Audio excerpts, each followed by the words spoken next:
Hello. Okay, we're going to talk about Lana Del Rey this week. I know that this is a little bit out of left field maybe, but I just wanted to do somebody elusive this week. So I think this should be very interesting. Actually, I know it's going to be very interesting because I did the research for it. Also, I'm sorry that this is late, like so late. I understand. I just didn't realize how big that this was going to be. I knew it was going to be a big series, but I had no idea how much information was going to come up. This might be like my longest series ever. I'm not even kidding. Y'all have that entertainment for at least a week if you like to watch daily. And if you like to binge, you might want to watch this in 2 parts because it's going to be long. Okay, starting with her birth chart, she is a Cancer Sun, a Leo Moon, a Scorpio Rising, a Cancer Mercury, a Taurus Venus, and a Cancer Mars. The Cancer, the Scorpio, the Leo Moon, all of this chart makes literally every bit of sense to me in every single way possible. I cannot even emphasize that enough. And honestly, you're probably going to see it too soon because if there's one thing that I've learned in my research about her, it is that she is very sensitive. She does not like criticism and she will lash out, which are very much Cancer traits. They have those claws for a reason, everybody. So just, that's something to think about. Maybe she disagrees with that, but that's just what I've seen. So, as you may or may not know, her real name is Elizabeth Woolridge Grant. We're going to call her Lizzy because that's her nickname when she was growing up.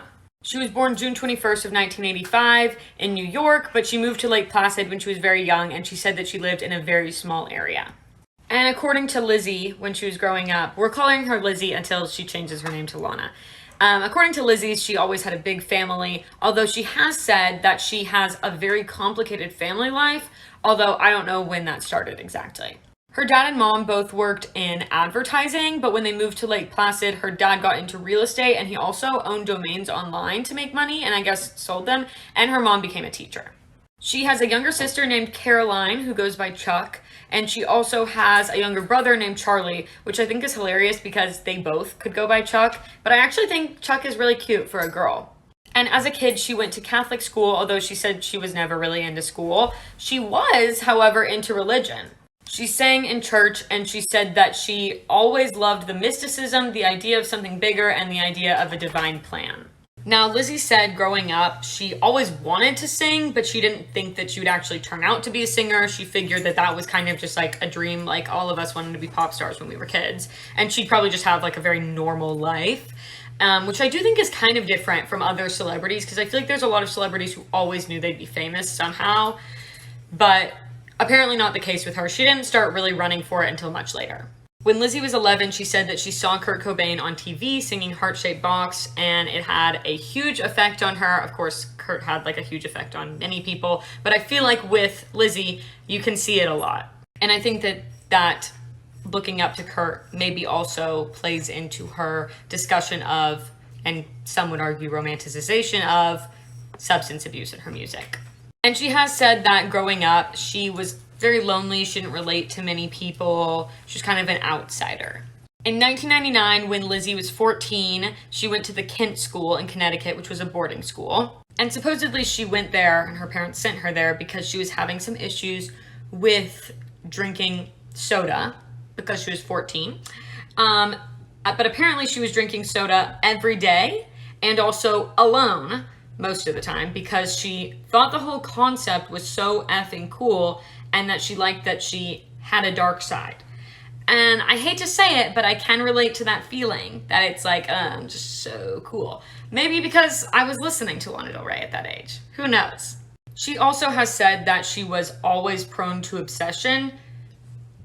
Anyways, her parents obviously realized that she had a problem and they sent her to boarding school, and that's where she had her high school.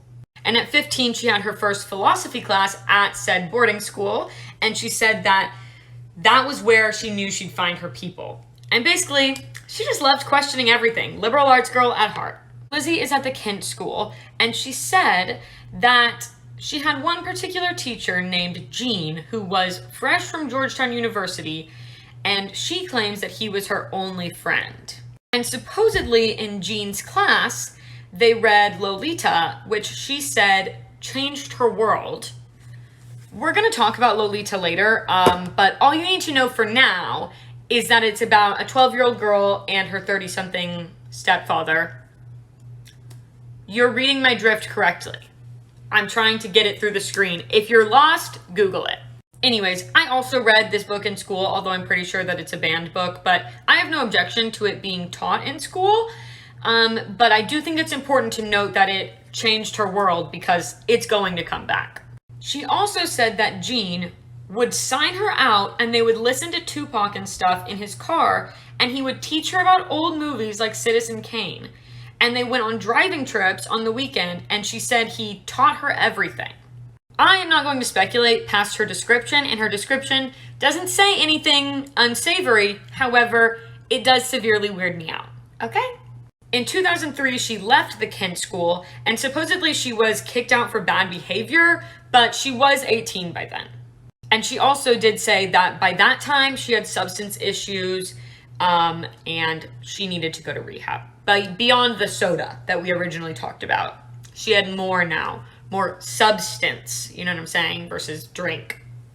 So she moved back to New York and she started working at a program for people with substance issues, a rehab program. And around that time, her uncle also taught her how to play guitar, just like 6 basic chords. But she said, I realized I could probably write 1 million songs with those 6 chords. So I moved to New York and I took a couple of years to just write whatever I wanted. Along with that, though, she was not fully out of trouble because she was doing what she calls stranger searching, which is basically just walking the streets of New York and hanging out with random people, jumping on motorcycles with them. Stranger danger is real, guys. Don't do that. And she also said that her mother called her couch queen at that point because she was couch surfing always. She didn't really have like a specific home, I guess, at that point. And on top of that, she also signed to Ford Models during that time at some point. We have the evidence of it right here. And she was mainly just doing print ads, supposedly. So around 2004, I believe, is when she started at Fordham University. I think that this is a picture from then. I'm not 100% certain, but I used context clues, okay? And her major there was metaphysics. If you thought that this woman would be anything but a liberal arts major, you're gonna need to readjust for the rest of the series, okay? And at some point during her time at Fordham, she also took a trip to paint and rebuild houses on a Native American reservation. A couple years later, in 2006, is when she started doing shows. Nothing crazy, just like local venues, small stuff. She was a solo act, just getting started. She also created an album during this time under a pseudonym, but not Lana Del Rey. This pseudonym was May Jailer, and the album was called Sirens. And that album was never put out, but you can definitely find it online. It was leaked online. And she also apparently performed under the name Sparkle Jump Rope Queen sometimes. I love that name. Wish she had chosen that instead. Not really, but that would be kind of awesome. Somebody else should use that. And her sister Chuck also helped her because her sister Chuck was very into photography, so she would help her with all the marketing stuff. There was also a man named Stephen Mertens that she met during this time, sometime around this time. I'm not completely sure. We don't know a lot about it. He was also into music, though. Hold on, I'm behind on pictures, so let me just show you some pictures from during the 2007-ish time. She had this kind of like blondish, orangish hair. Still classic Lana. In 2008, Lizzy signed with 5 Point Records, and this was supposedly for $10,000. And she was also still in college at the time, if you were wondering. And after this, she bought a trailer in a trailer park in New Jersey and moved there, and that was her first place because, as I said, up until this point so far, she has been couch surfing. She was apparently very happy in the trailer park, and she said that she always thought it was a dream. I'm gonna say, based on her comments about it, and just her music in general, that it was kind of an aesthetic choice. And at this point, she was also really intent on getting into the music industry and was working super hard toward that goal. She did an interview with Index magazine around that time. It's not dated, which personally pisses me off very greatly as somebody who likes to have a timeline. So Lizzy Grant, still her name at the time, in 2008, did an interview with Index magazine. At the time, she described her music as Hawaiian glam metal and surf noir, and that her music is not metal, but it is influenced by men who like metal. And she also revealed that she was performing at private parties for young Wall Street and not so young Wall Street. And by that, I mean strictly singing, and I actually do. There's no drift for you to catch here. I mean strictly singing, as far as I know, at least. However, the daddy stuff was addressed in this interview because she does say daddy a lot, and we will talk more about that in a minute, tomorrow probably. But it was a very popular term in the 50s, as she points out, just for your boyfriend. But she also said, it's something I can't get over. I want to have a life where there's just one man in it. Basically, she wants to be taken care of. That's at the root of all of the daddy stuff, okay? She just wants to be taken care of. And just a little fun fact in there, she puts cayenne pepper on her lips when she's nervous, so maybe try that out if you want to have lips like hers. I don't know if it's lip filler or cayenne pepper now. Wow, that was a huge burp. Sorry, guys. And then also, she also said that her favorite foods are coffee and pie, which I feel is quite fair, and I love that. October 21st of 2008, Lizzy released her first EP titled Kill Kill. And she said that she wanted this to sound famous like a sad party. And she's been doing it ever since, folks. There we go. End of series. At the time, she said she hoped it gets some kind of recognition just so that I can move on and do some different things. Transition into this better life, like maybe move somewhere else or get to know more people. Performing is really, really hard for me, so I would like to have more people and more money to do more sexy projects. At the same time, she said that she had also made an album that was produced by her boyfriend, but she just hadn't released it yet. And I believe that that was Stephen Mertens, but there's another boyfriend in that time period named Mike. There's like nothing online about him, so I'm not gonna like talk about their relationship. But it could have been either of them, I guess. I have no idea. But basically, her label thought that it would be best to put out the EP first and see if that caught the attention of any bigger labels that then maybe would buy her next album. There was also talk that her dad did help her with promotion for this. Like I said, he wasn't advertising before, so it's possible this would kind of come back to bite her later. I don't see anything wrong with it on the face of it, and actually her label denied that he helped her monetarily with anything music related at all. But like I said, we'll get to that later. So, we're about to go in depth in an interview that she did with the Huffington Post, Lizzy Grant did, February 20th of 2009. And we're going in depth because I feel it's very important to our story. At the time, they called her impossibly original and one to watch. And the first Q&A, I'm just going to read y'all it verbatim. Question: where is the strangest place you've ever performed? Ever written a song? Strangest performance? Alone in a basement for a handsome record executive. Strangest ever written? Back at his office while I was making out with him. Now, you may think that this is a joke, but it is 100% not. She said years later in an interview with Fader that she had a 7-year relationship with the head of this label, and he was a huge inspiration to me. He never signed me, but he was like my muse, the love of my life. Other details on this mystery man are that he wasn't married, but she did say that she was always waiting to become the person who his kids came home to. She saw him off and on for 7 years, and she's still close with him.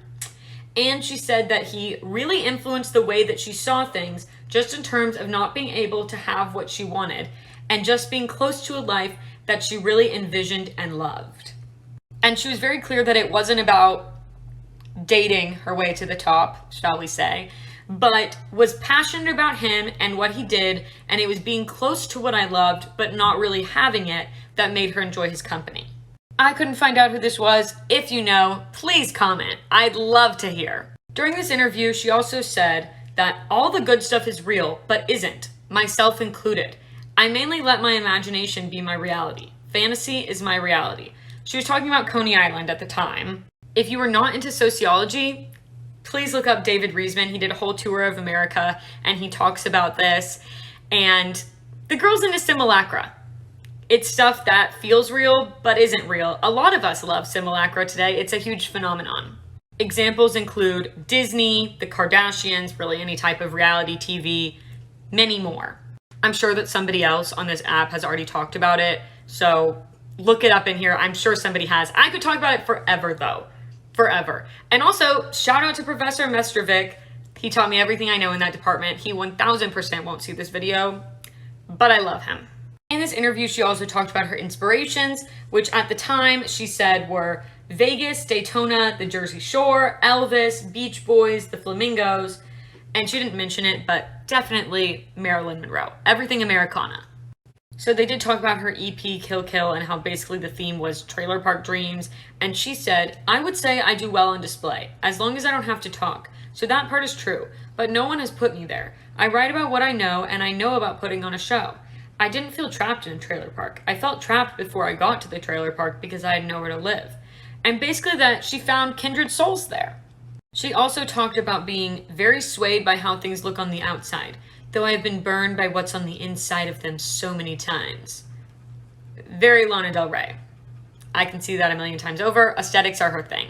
Now, this does get interesting because the interviewer starts talking about other artists being manufactured and her being organic, unexpected, and a hybrid, and asks her about being unpackaged and not selling out.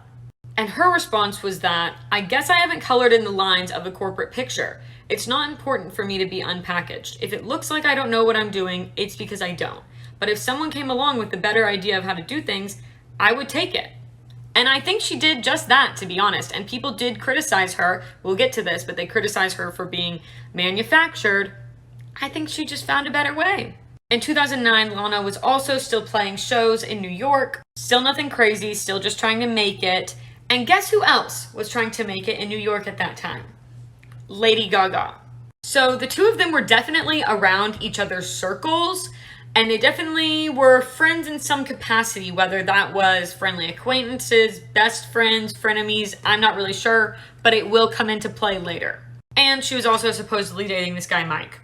Again, I know nothing about him, not much came up when I Googled him, so just know she was dating him. There they are. January 4th of 2010, Lana Del Rey, as we can see, released her first album, Lana Del Rey, aka Lizzy Grant. So is she Lana or Lizzy right now? I would say she's still Lizzy. And obviously she later changed the spelling of Ray, but it did start out with that spelling. And supposedly the name was jointly inspired by legendary actress and sex symbol Lana Turner and the Ford Del Rey automobile. And this was not produced on a larger label because nobody bought it. It was actually produced by her boyfriend, or maybe ex-boyfriend at this point, Stephen Mertens. Talking about her album, Lana Del Rey, aka Lizzy Grant. She's still Lizzy Grant at this point. You may know many songs from this album. One in particular that has kind of become a sound on this app is Put Me in a Movie. It is about children in the entertainment industry, let's say. And it has been used to talk about many things. If you haven't heard the sound, I am so happy for you. Go look up the lyrics real quick, okay? Because I don't want to say anything unsavory. But we all kind of get my drift here. We're all on the same page. We keep talking. So this is a good time, since she put out that song, to talk about one of the main themes in Lizzy and later Lana's music, which I'm going to term Lolita, and which we are going to talk about in very sensitive terms, because young eyes and young ears. Lolita is a novel by Vladimir Nabokov that follows the fictional relationship between a man and a young girl. That is as specific as I can be. Please go look up the plot on Google. It looks at the relationship from the point of view of the criminal, because that's what he is, and his justifications for everything that goes on in the book, none of which are valid because, again, criminal. And I could talk about this book forever. I did a whole essay on it when I was in school, but we're not going to do that. That's not my point that I'm making right now. Lolita culture in the US, I know that there's a Japanese subculture of Lolita, and I cannot speak to that, but in America, the Lolita culture romanticizes the relationship, the book, and the idea of appearing young and naive, but alluring and sexy and mature. And a lot of Lana or Lizzy's songs have references to Lolita, including a song that is titled Lolita. Now, I don't know what her intentions were with these references, but regardless of her intentions, it led to a lot of her viewers and listeners romanticizing the book, playing into that Lolita culture. Honestly, I was even guilty of this at the time. I was very young and impressionable when I first listened to Lana Del Rey. I didn't realize how wrong it was. That led me to do a lot of research on it. That's why I know so much about it now, and that's why I have a lot to say on it. Music is art. Literature is art, obviously. But the ethics of utilizing concepts like this and in what context you're using them in is kind of the thing that I question. I don't know if there's a right answer to this. If you have an answer or thoughts on it, please comment. I would love to hear. Is it ethical to release art with these sort of references without context or explanation or, warning or whatever. I have no idea. I don't know. So in the spring of 2010, the album Lana Del Rey, aka Lizzy Grant, just disappeared. And with it, so did Lizzy Grant, because Lana was planning a comeback. She was in London at the time, and I think she was probably just feeling very stagnant in her career. And she said, according to her, they couldn't fund the release of the album. I mean, the album was released, so I'm just assuming that that means like promotion for it. So she decided to scrap that plan. She bought back the masters. She said she'd moved on, but she wasn't ashamed of that music, and it's still available online if you want to listen to it. Then, June 29th of 2011, Video Games is released. And now she is Lana Del Rey, and she is also signed to a new record label as well. And she has said that this song was about her relationship with a boy when she'd kind of given up on her career ambitions in a sense and was living a really simple, maybe even like boring life, but really enjoying it, really enjoying the simple life.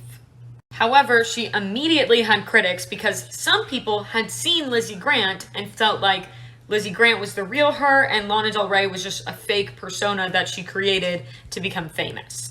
The GQ article also put it well. They said that people felt she was a fraud who sang about living in a trailer when really her dad was a millionaire real estate developer buttressing her career, and that she had changed physically via the surgeon's knife as well as sonically. And she got a ton of hate, as you can imagine, saying that she was just all made by the industry, not authentic, a sellout, etc., etc. She did live in a trailer park, though, as we know, by choice. And one thing that was brought up time and time again was the concept that maybe her dad had funded her previous albums as well, which, again, her old record label denies this, but some people say that it's true, and that maybe she was basically a music industry plant, that she was manufacturing her career via money and connections. And I think part of the issue that people had was that it kind of felt like she was trying to sell people on a lifestyle that she didn't actually have herself, kind of like a gentrification or whitewashing of multiple different elements and then reselling them to the public as glamorous. Honestly, the best thing that I can compare this to is Urban Outfitters, because they take trends that come from, thrift stores, spiritual communities, POC communities, and they just kind of strip them back and make them more palatable for a white upper middle class audience and then resell them at a profit to you.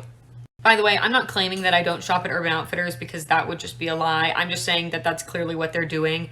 I'm not made of money. When I see a sale, I can't help myself sometimes, but I don't love supporting them for this reason. So a lot of people also said that they felt that this song read as very anti-feminist, but she said that it was more about coming together and doing your own things happily in the same living space, which I totally get. That is literally my favorite thing to do with anybody, romantic relationship or not. I literally have 2 friends sitting on my bed right now, just in complete silence while I do this because I don't like to do things alone. So I get it.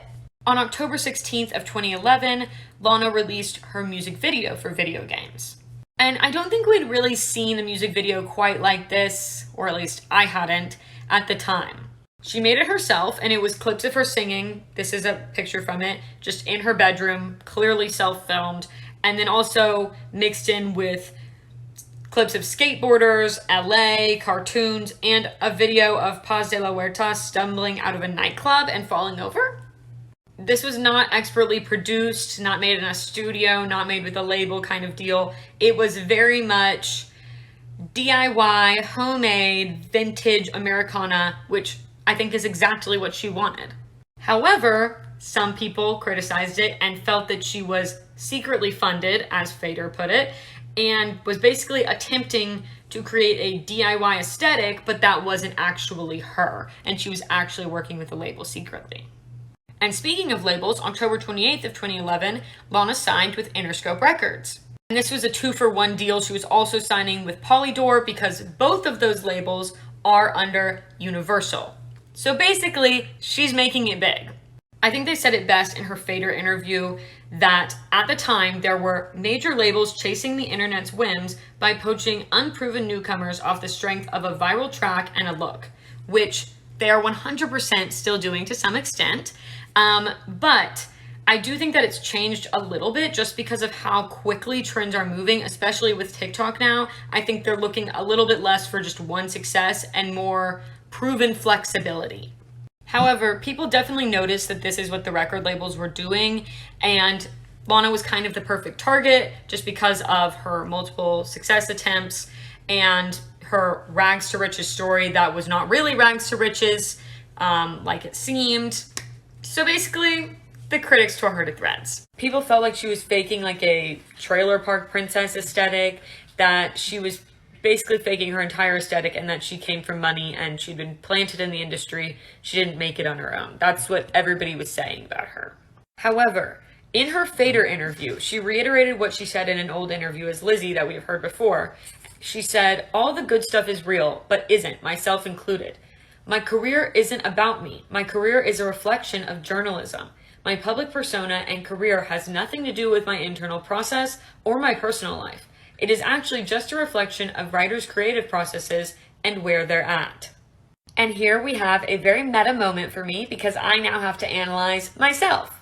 And this is also a perfect example of why journalism and documentaries and commentary in general will never die out, because it is a reflection more of the people talking about it than it is of the actual person. It's a reflection of, for example, my opinions, my upbringing, all of that sort of stuff.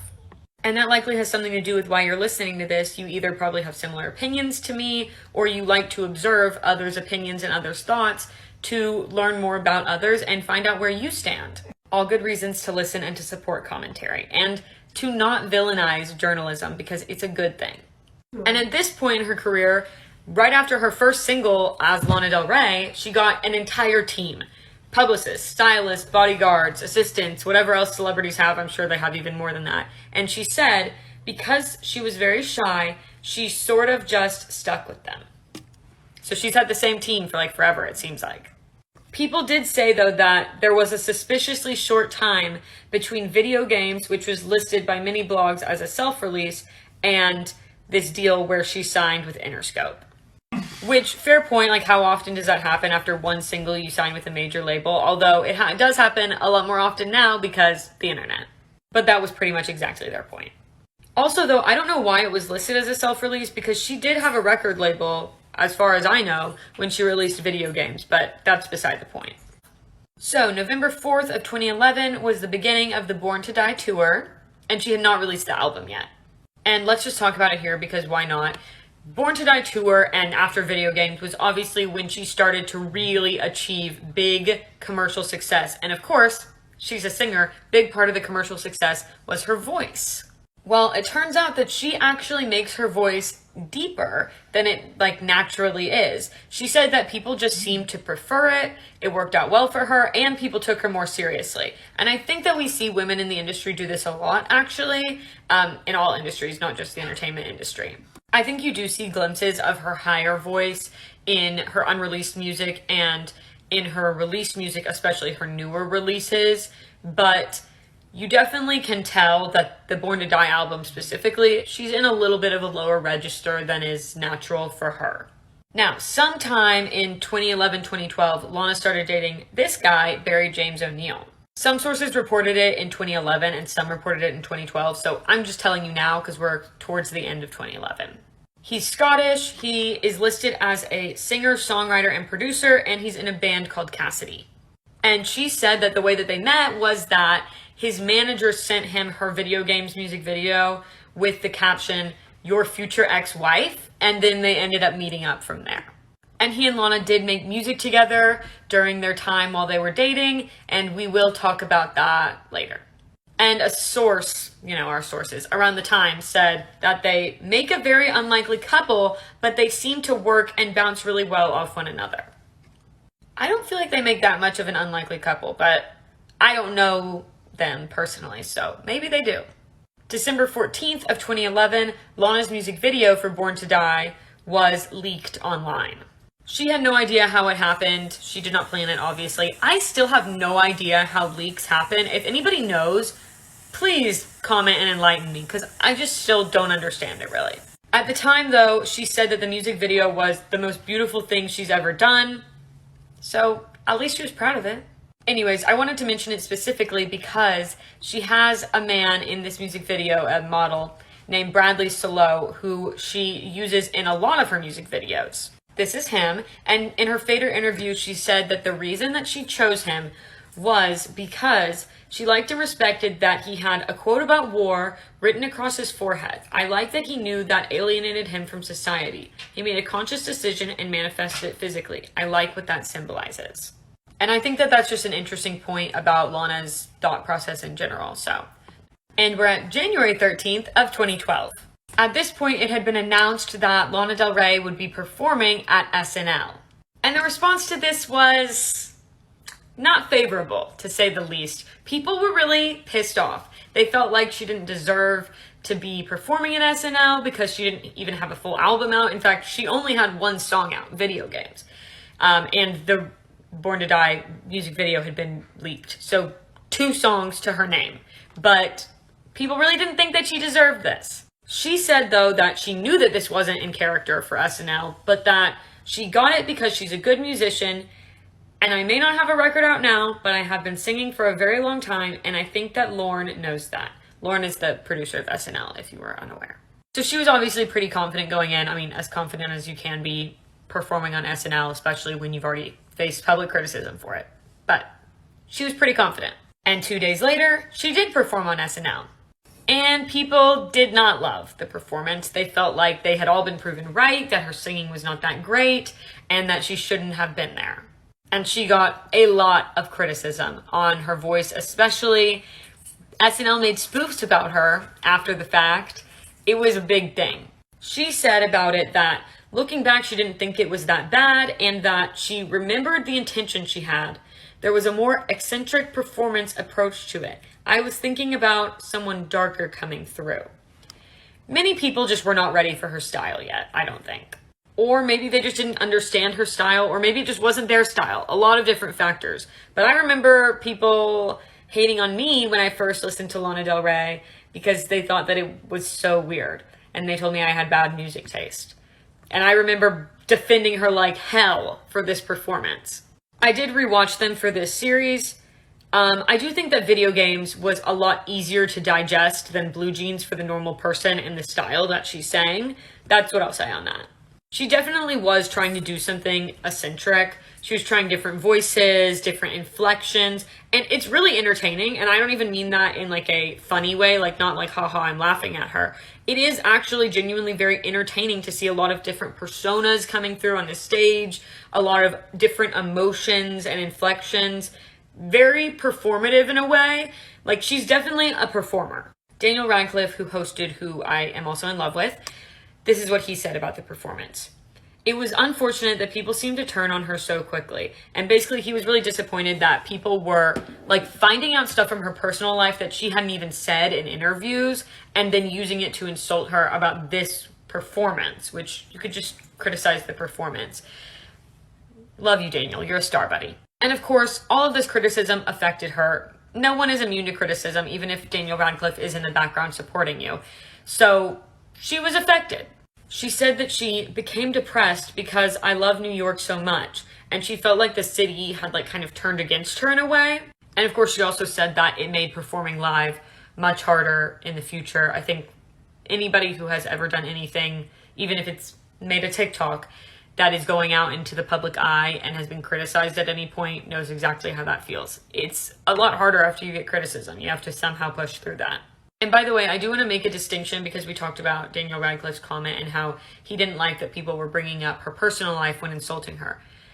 What I am doing when I'm talking about her personal life, it's all stuff that she has already said in interviews. It's public information. She put it out into the public. So I'm not saying anything that she doesn't want other people hearing. I just want to make that distinction. I'm not like a PI and finding out information that she wants to keep private. And that's what these people were doing, essentially, is finding information that she wanted private and then releasing it to the public and using it to insult her for this performance.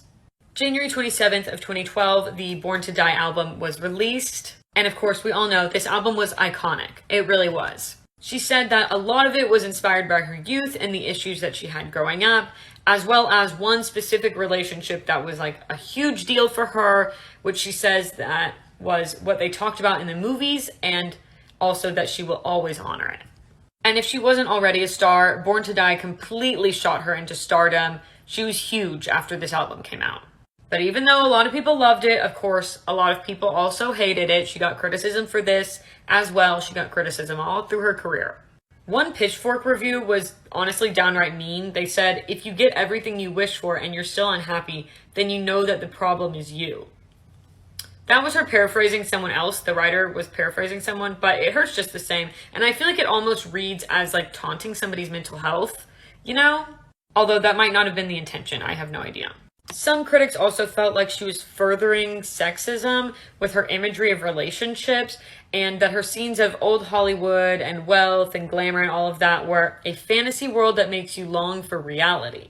And I did just see somebody comment this, so I will reiterate their sentiment that a lot of people have said in response to that commentary that she's furthering sexism, that there's nothing wrong with a woman speaking on her own experiences in relationships. Maybe you just need to look at it as a reflection of where our society is at. But people have also said that the way that she sings about them glamorizes toxic relationships.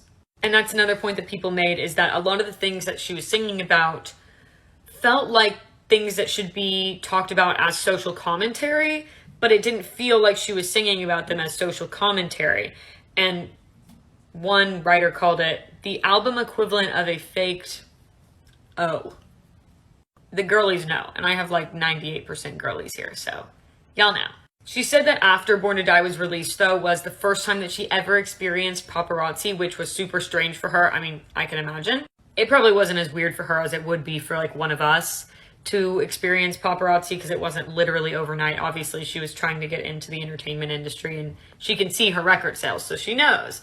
But that's still got to be so weird. I can't even imagine. Like, suddenly, there's just a man with the camera following you. Hello. Now, in her Fader interview later on, the interviewer actually mentioned some lyrics from her song Radio, and I think that it's worth mentioning in this as well. American dreams came true somehow. I swore I'd chase them until I was dead. I heard the streets were paved with gold. That's what my father said. And basically they were just pointing out that she was never especially embarrassed about her ambition. Like, it was right there all the time. She's looking up to absolute icons, legends, Elvis, Marilyn, all of these people. She's clearly gunning for fame. Even if she claims that she isn't. And I've said this before. There is no famous person who doesn't want to be famous, because you cannot achieve and maintain fame for more than about 6 months without actively trying to. But on the other hand, she claimed that she was still actually babysitting on the side when Born to Die was released. I am not kidding. She legitimately had a side hustle as a babysitter while having Born to Die out as an album. Those lucky kids. Wow. On the same day that Born to Die was released, she did an interview with BBC. In it, she did talk about her first album, and she said that she was planning to re-release it maybe in late summer. That was in 2012, so obviously we know that did not end up happening, although, again, you can go and listen to it online. I do all the time. She also discussed the fact that she was sued for her video games music video because there was clips in there that I guess she didn't have property rights over. But it is re-uploaded now. I think that she took it down and then changed it and put it back up. As far as all the hate that she was getting, she said that her publicists in their long careers say they have never seen someone be more fictionalized. Which I guess in a way is kind of a cool thing, especially if you, like Lana, are interested in American icons, especially people like Marilyn Monroe and such, who were heavily fictionalized as well. I mean, every celebrity is going to have some aspect of lore to them. But overall, she just said that she didn't really care. And then June 27th of 2012, she released the music video for National Anthem. And this music video was a very clear play on Jackie O and JFK, with A$AP Rocky, as you can see, playing JFK. And he actually had mentioned before multiple times that he thought Lana was hot, that he was into her, whatever. But he did kind of cool down on that after the music video, just because he said he got to know her as a real person. He was no longer like idolizing her, essentially. In the summer of 2012, people were also really hoping that Lana would do a collab with Lady Gaga. Obviously, Lady Gaga was a huge deal at the time. You can tell by her looks, like kind of which phase she was in. she was a huge deal at this time. And Lana had just made it big as well. Everyone knew, well, maybe not everybody, but a lot of people knew that they had been running in the same circles in New York when they were both trying to make it. So we all thought, perfect duo, this could really work. In an interview though, Lana was asked about it and she said that they hadn't spoken about it and that Lady Gaga was very busy. Obviously, she's Lady Gaga. And basically that they didn't have any plans for that. Obviously, that was disappointing to people. It felt like our hopes were crushed in that one sentence. But they were seen out a lot together. People knew that they were friends. So there was still a little bit of hope in the air. Just a little bit. And on July 11th of 2012, supposedly Lana, Lady Gaga, and none other than Miss Lindsay Lohan had a slumber party together at the Chateau Marmont. And this is supposedly a picture from the night. Do you feel like you're hallucinating here a little bit? Because I do. I did when I researched it. I still do. It hasn't gotten better since that information first absorbed. I think that at the time Lindsay was staying at the Chateau Marmont. Honestly, I lose track with Lindsay in that hotel. But supposedly they were seen having dinner and drinks together there. And it was described by outlets as a retro slumber party watching old movies and playing board games. But I don't think we actually have any evidence of all those activities. We just know they got dinner and drinks, really. And people said that they looked like they were BFFs having a slumber party. On September 5th of 2012, Lana was named GQ UK's Woman of the Year. And when they interviewed her, she talked about how amazing and crazy this was, that all of this stuff was happening to her. And she said that she just didn't think that this was going to happen. Not any of it. The Born to Die tour ended on September 25th of 2012, and she was definitely doing amazing, becoming really successful, but of course, the critics had not gone away. She specifically said that Barry James, her boyfriend still at the time, was worried and that she was a mess, and basically that she thought about ending it all pretty much every day. On October 1st, Lana did an interview with GQ for her Woman of the Year award. And in it, she discussed her childhood issues, her name change, her start in music, and then her rebranding, all of that. And she specifically said that a lot of the time when I write about the person that I love, I feel like I'm writing about New York. And when I write about the thing that I've lost, I feel like I'm writing about alcohol because that was the first love of my life. Sure, there have been people, but it's really alcohol. I would like to say that if you feel like that describes your relationship with alcohol also, that is not a healthy relationship to have, please reach out to somebody and seek help. Things can be a lot better than that, I promise. And she also did talk about how she still works in substance use programs and she's very passionate about it. Her SNL performance was also discussed in the interview, and she said how heartbroken she was by it, how she kind of felt betrayed by New York as a city, which is a city that, as I mentioned in the last part, she absolutely loves, and that she felt really out of control and close to pressing the self-destruct button once again. And she did say that that was one of the reasons specifically that she had kind of wanted to be a smaller artist in the beginning. I don't know how she feels about it now, but I think it's probably complicated. I mean, you want people to hear you, to know you, to enjoy your stuff, and to hear your messages, but you don't necessarily want the negatives that come with big fame, but they're kind of inevitable. So it's probably very complicated. And then October 12th of 2012, Lana released her music video for Ride. If you were on Tumblr during this time, welcome back to this key memory. Anyways, this music video was heavily talked about. It featured her in motels, with bikers, at gas stations, all with older men, and all in kind of a mistress slash street worker type of role, if you get my drift. It was compared heavily to Lolita and to A Streetcar Named Desire. I have not seen A Streetcar Named Desire. However, we all know that I do know a lot about Lolita, and we all know what that's about now. If you have not seen the rest of my series, you probably should go back to the parts where we talk about Lolita and or Google it if you don't know what it is already. But I told y'all, this is one of her main themes. And she also has a part at the end of this music video that is a monologue. If you haven't heard it and you're interested, go ahead and listen to it. But basically, the vibes are she's mysterious, she's lost, she's sexy. I know it's much deeper than that, and when I saw it, the first 1,000 times that I saw it, it was 100% fodder for my mysterious girl persona. But now it just reminds me of being 13 on Tumblr, so I kind of ruined that for myself. But also during this music video, she is pictured wearing a Native American headdress, which we all know is cultural appropriation and is disrespectful. I couldn't find a specific apology on it. She may have apologized. I know that she has said that she's been donating to Native American organizations, so that's sort of an apology in action. But yeah, that was something that people were not happy with at all at the time. Is this Lana Del Rey? It's not. It's Lady Gaga. Yeah, good job, guys. First quiz, and you have passed. And if you did not pass, go watch the series from the beginning. I'm kidding. That was a joke. I know we have a lot of sensitive viewers right now. There's a sensitivity on my channel right now.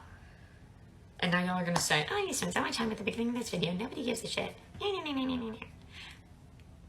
This is mine. I run this show, okay? None of that. Anyways, October 19th of 2012, Lady Gaga did an interview about her upcoming album.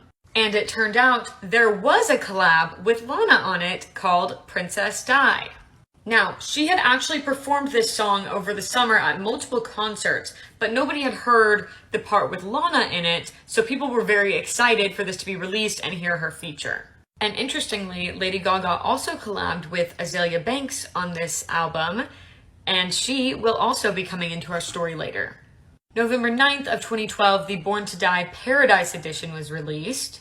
And by the way, while we're on this album, that song Cola, you know, the one where she talks about the taste of Pepsi Cola, it was supposedly inspired by none other than Harvey Weinstein. So needless to say, she does not perform that in concert anymore. And April 3rd of 2013, the Paradise Tour began.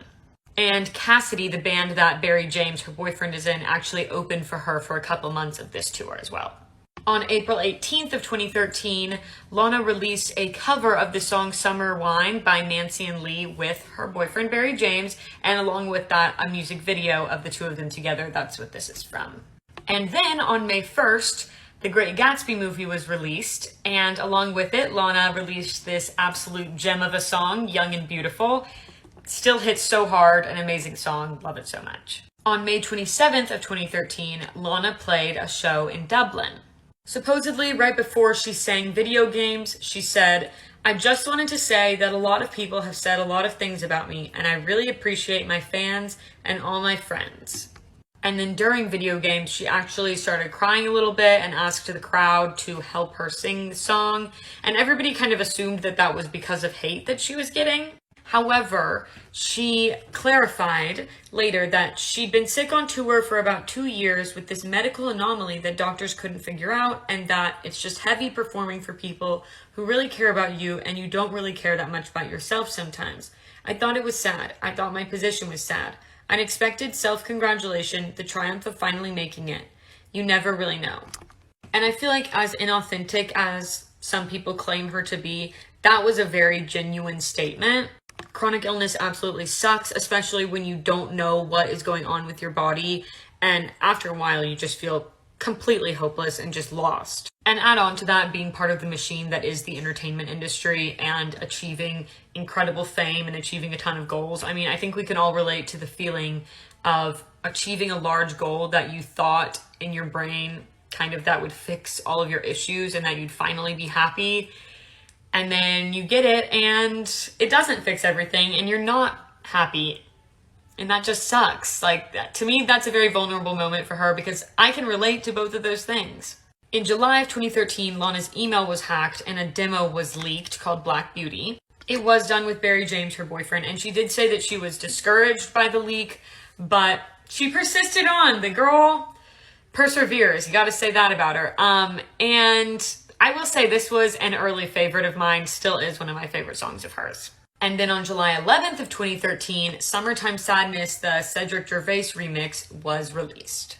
Obviously, Lana knew that he was working on a remix for her, but I think maybe she didn't hear the final cut or she wasn't very involved in the process. Either way, she kind of had no idea what was going on with it. She said in an interview with Complex that she didn't hear the song until it was on the radio, and she came back from a show in Russia and she heard it on the radio.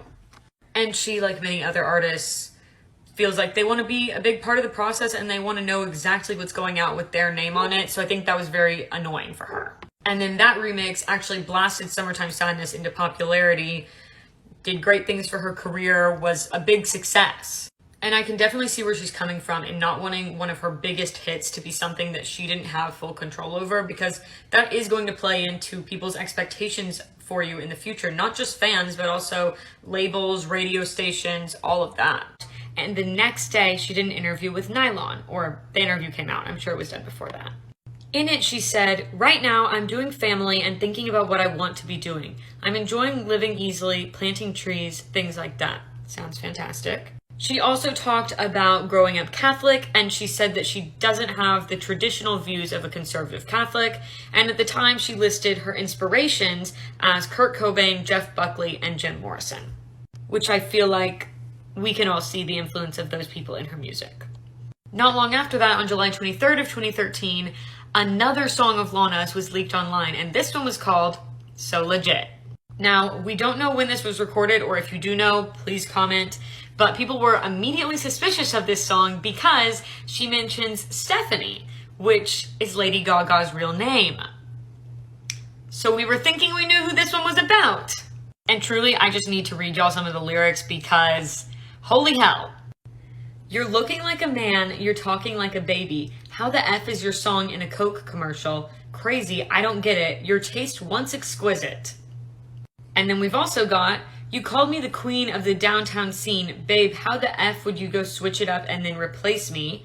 Followed by, this one's a major one. This is the one that mentions Stephanie. "Stephanie, you suck. I know you're selling 20 million. Wish they could have seen you when we booed you off in Williamsburg." And the chorus says, "What happened to New York? What happened to my scene?"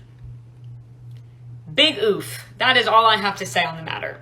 It went off YouTube almost immediately, but as we know, the internet is forever, so you can still go and listen to it. It's available online right now. But neither of them ever said anything about it to my knowledge, so that's interesting. A few days after that, Lana and Barry James were seen looking for houses together in LA. And we also noticed, hello, do we see this ring? Engagement ring? Of course, people were very curious and people thought that she was probably engaged, especially since they were also looking for houses together. So it just seemed to all add up. But of course, they said nothing about it. So we're left in the dark. We are picking up crumbs. We are following the trail. Honestly, kind of my favorite. I love a good mystery. So on August 17th, Lana tweets out about her upcoming short film, Tropico, and she says, "Looking forward to seeing you for the farewell project. I adore you and thank you for inspiring me. Tropico." People were frightened because farewell? No, ma'am. Nope. Don't leave me now. Don't say goodbye. Don't turn around, leave me high and dry. Don't do it. But of course, we know that we were all scared for nothing. She did stick around. And on December 4th, we got to see Tropico. Now, this short film definitely heavily featured Catholic symbolism. Specifically, Lana was playing kind of Mother Mary as well as Eve. However, in typical Lana fashion, it was also full of Americana references. Elvis was there, Marilyn was there, John Wayne was there, also a unicorn. And I do get how the Americana theme ties very seamlessly with Christianity, especially because American culture idolizes Christianity so much and idolizes Jesus pretty much just as much as Elvis and Marilyn. It's very fashionable to be a Christian. Not that any religion should be fashionable or should be a trend or should be treated that way at all, but we see it all the time. I see it all the time. I live in the South. And while there are many people who are devout Christians, there are also people who treat their Christianity as like part of their aesthetic. We've seen this. We have seen it. So I see what she was doing there. But a lot of people did not like that. They felt like she was appropriating Catholic imagery, although she did herself grow up Catholic. I don't know if she still sees herself as Catholic. She did say she doesn't have that traditional viewpoint, but that doesn't mean she doesn't consider herself Catholic. So I don't know. The video then goes from the Garden of Eden to modern day LA, where she is playing a tripper, with an S at the beginning. Y'all get my drift. People felt that it was appropriating Latino gangster culture though, which it was. That was the entire theme. She said in response to these accusations, "I live in East LA and I speak Spanish. The girls who work in the club in the video are my friends, people I knew before I became a little more well-known. Like, I've always spoken Spanish in all my songs the past few years, so for me, personally, it's not a far out there reference." However, the Maxim interviewer that she said this to was quick to point out that saying that you have Latino friends does not give you an appropriation pass, and that some of those statements were just not accurate. But I'm not Latino, so if you're Latino, Latina, feel free to sound off in the comments and let me know what you think of it, because not really up to me to determine. In the film, she also had a whole monologue about womanhood, femininity, and basically just life in general. One of her lines in this video is comparing the Garden of Eden to the Garden of Evil, which is LA, and I think that pretty much accurately sums up what this video is about. Now, January 31st of 2014, Us Weekly reported that Lana and Barry James were engaged. However, we still got no confirmation from any publicists or anything like that on the subject. In February of 2014, people noticed that Lana had liked a post on Twitter from a fan account, and this post was basically a bracelet made of thumbtacks, and the caption was, "I bought this for you at Lord." Pretty rude.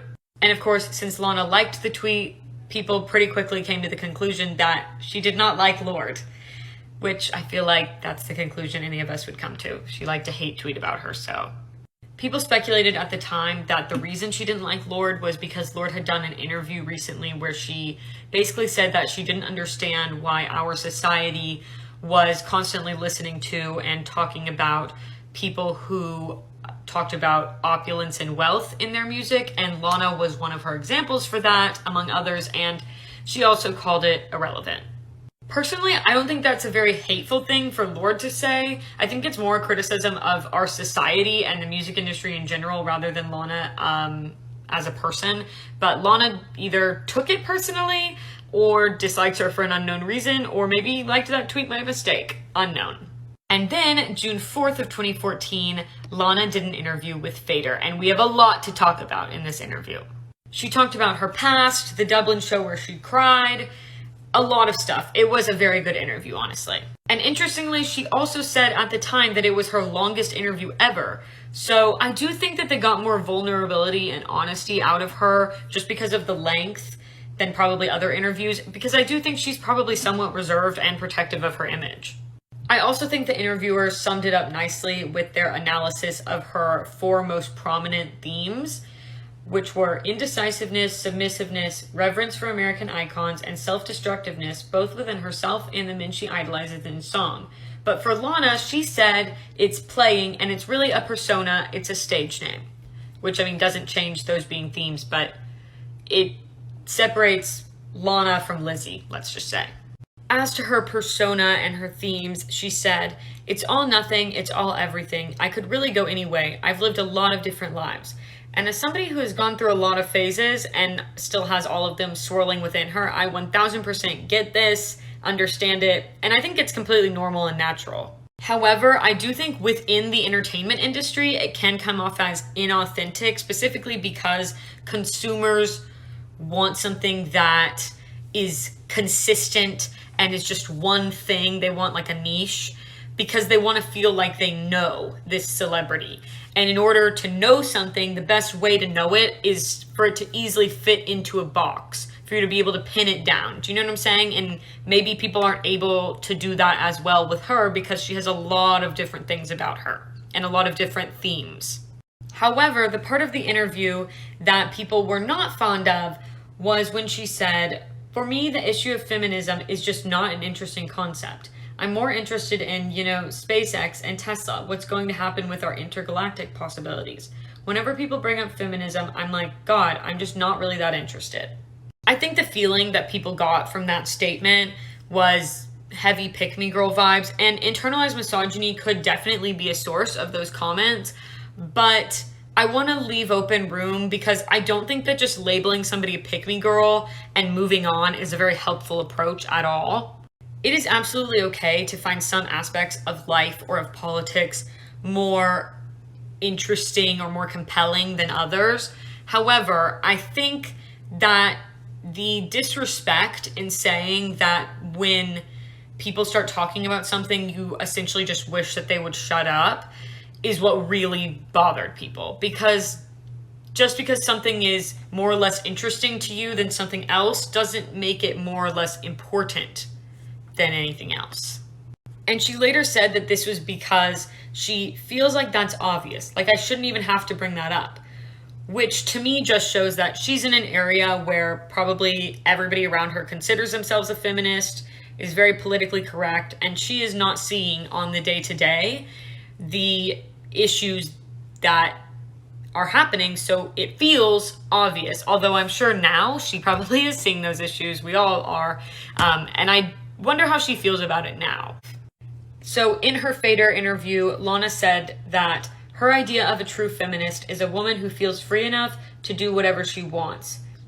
I would amend that statement, for myself personally at least, to a true feminist is a woman who works for her and others to feel free enough to do whatever they want. Because it's really not enough for you to feel like, I'm safe, I'm doing well, I'm doing great.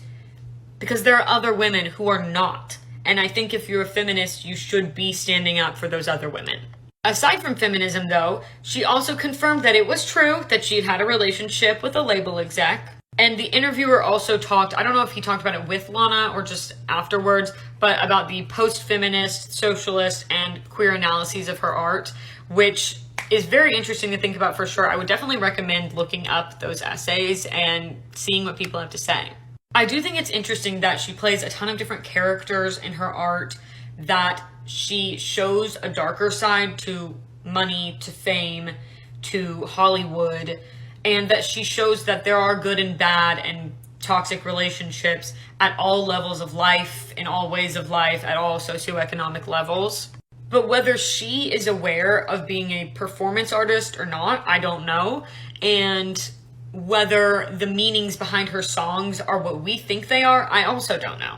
Although I will say, I think that that is a sign of really good art, that there are a lot of different possible meanings, that we can analyze it a lot of different ways and come up with a ton of different interpretations, even if that art really is just her life, because the things she's talking about in her life come into her art, and there's still topics that are very nuanced, and there's a lot of different interpretations too. On June 4th of 2014, the same day that the Fader interview came out, she was seen with Francesco Carazzini at the Chateau Marmont. And he is an Italian director and photographer, and his dad is the editor of Vogue Italia. However, at the time, we were like, she's dating Barry James, what is going on? We don't know at this point. Maybe just a friend, who knows? Checking into a hotel together, but we don't know what the room situation is, so who knows? So, June 13th of 2014, Lana released Ultraviolence, the album. The album title was inspired by Clockwork Orange because, in spite of the pain, horror, and ultraviolence around him, music is the only true passion that can relieve him and guide him to euphoria. However, it is music that ultimately leads to his demise. She talked about that in an interview with Clash, where she basically was saying that she contemplates every day whether it was worth it to put her music out there and get famous because of all the bullshit. And her producer on this album was Dan Auerbach, which I will bring up later. Brooklyn Baby was actually written by Barry James O'Neill, who she was dating at the time, but she had just been seen with another dude. We weren't sure.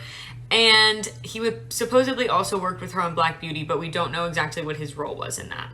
She also has a song on this album called I Effed My Way Up to the Top, which is obviously playing on the fact that she did have that 7-year relationship with a record exec. But she also said that it's supposed to be a I know what you think of me kind of song. And she also said that I have slept with a lot of guys in the industry, but none of them helped me get my record deals, which is annoying.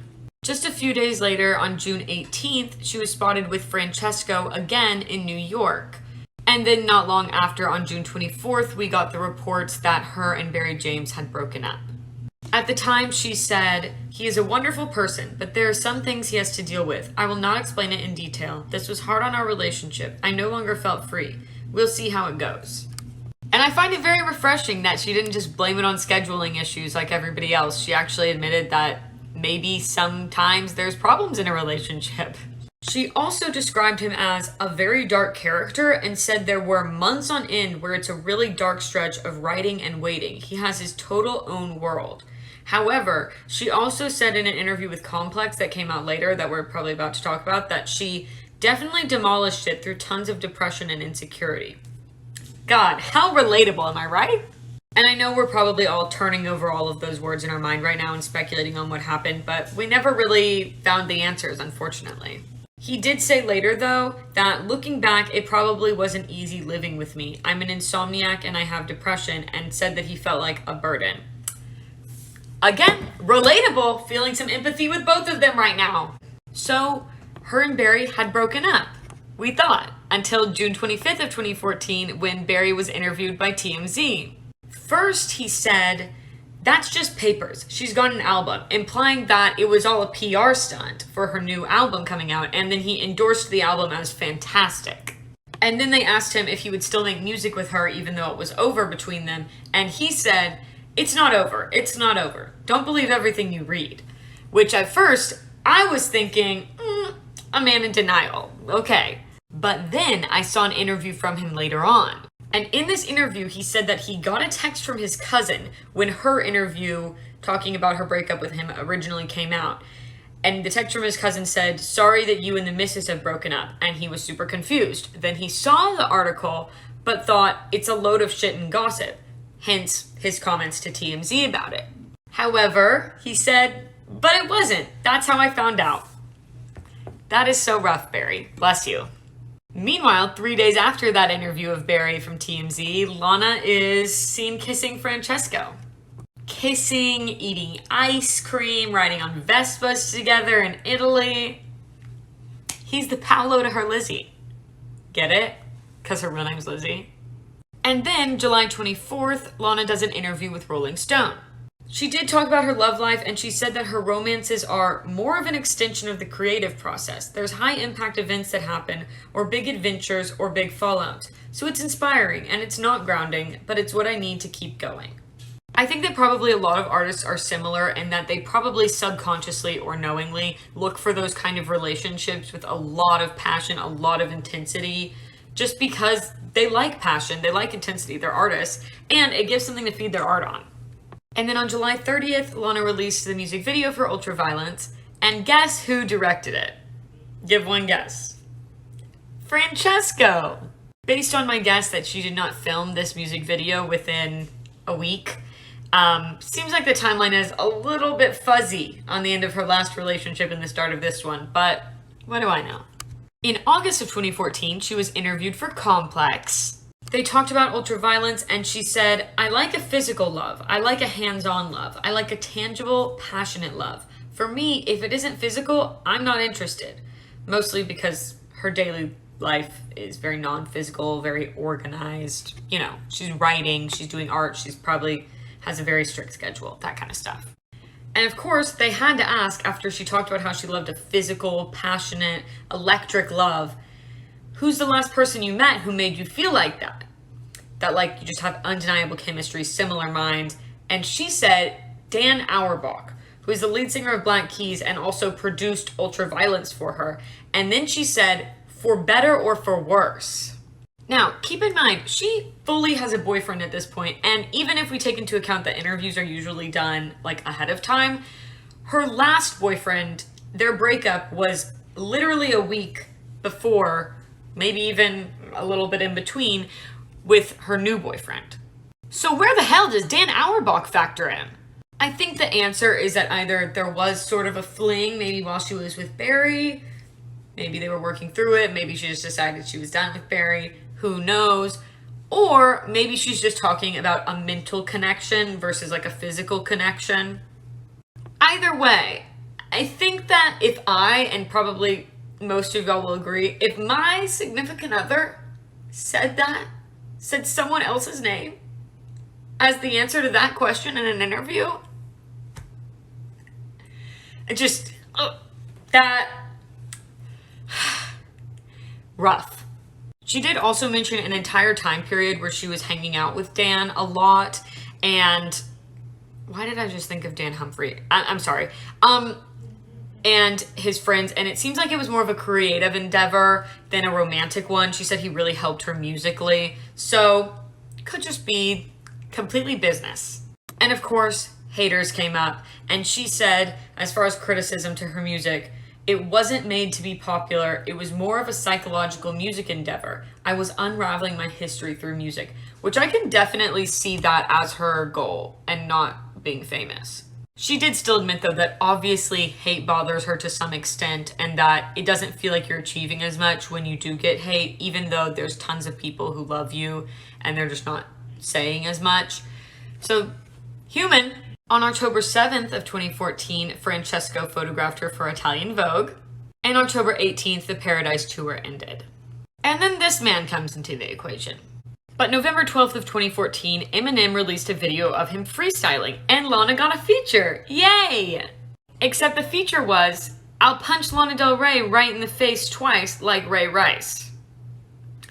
Not very yay. Not yay at all. And people did not like this because, regardless of your opinion on Lana, this seems like a pretty random attack on her. Azealia Banks even tweeted, at Lana, but does Eminem know that I will personally punch him in his mouth? Tell him to go back to his trailer park. There was more to that, but we don't need to hear it because it was explicit and not really anything special. Also, interesting that she attempts to diss him for living in a trailer park when Lana used to live in a trailer park. But whatever.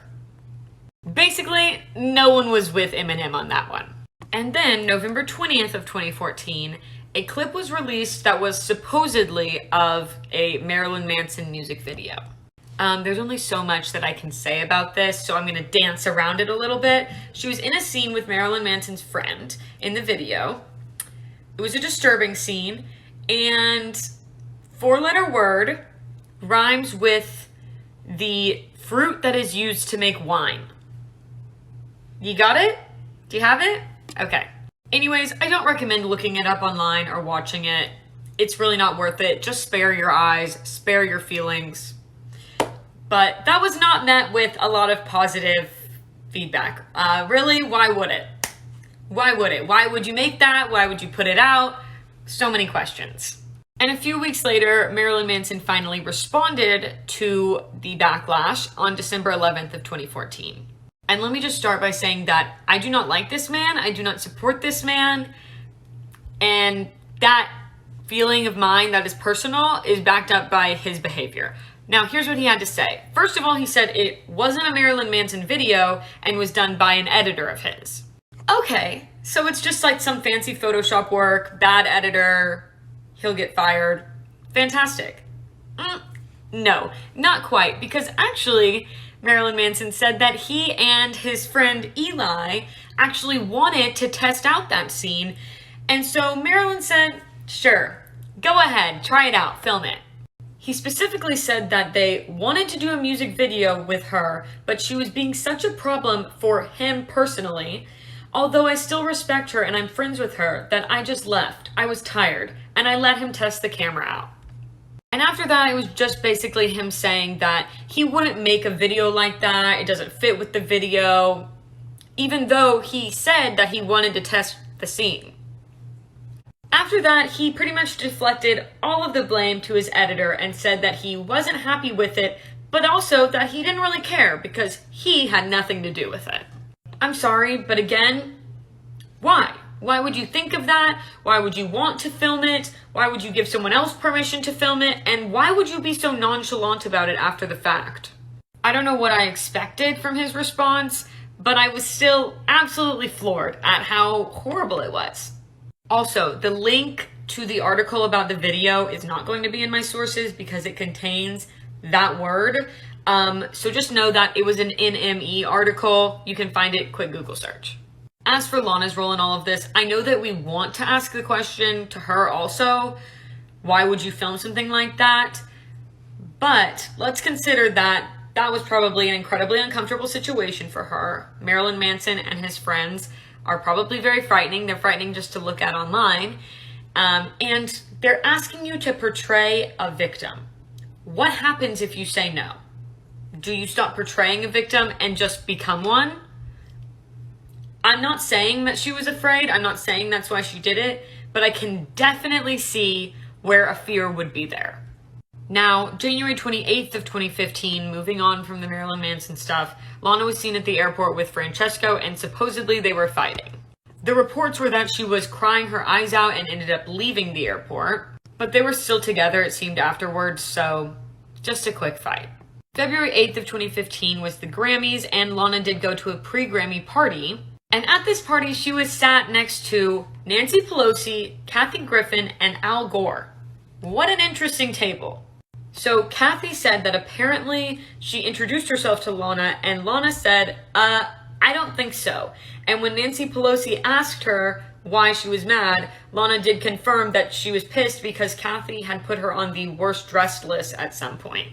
Apparently Nancy Pelosi did try to smooth things over, but Lana was having none of it.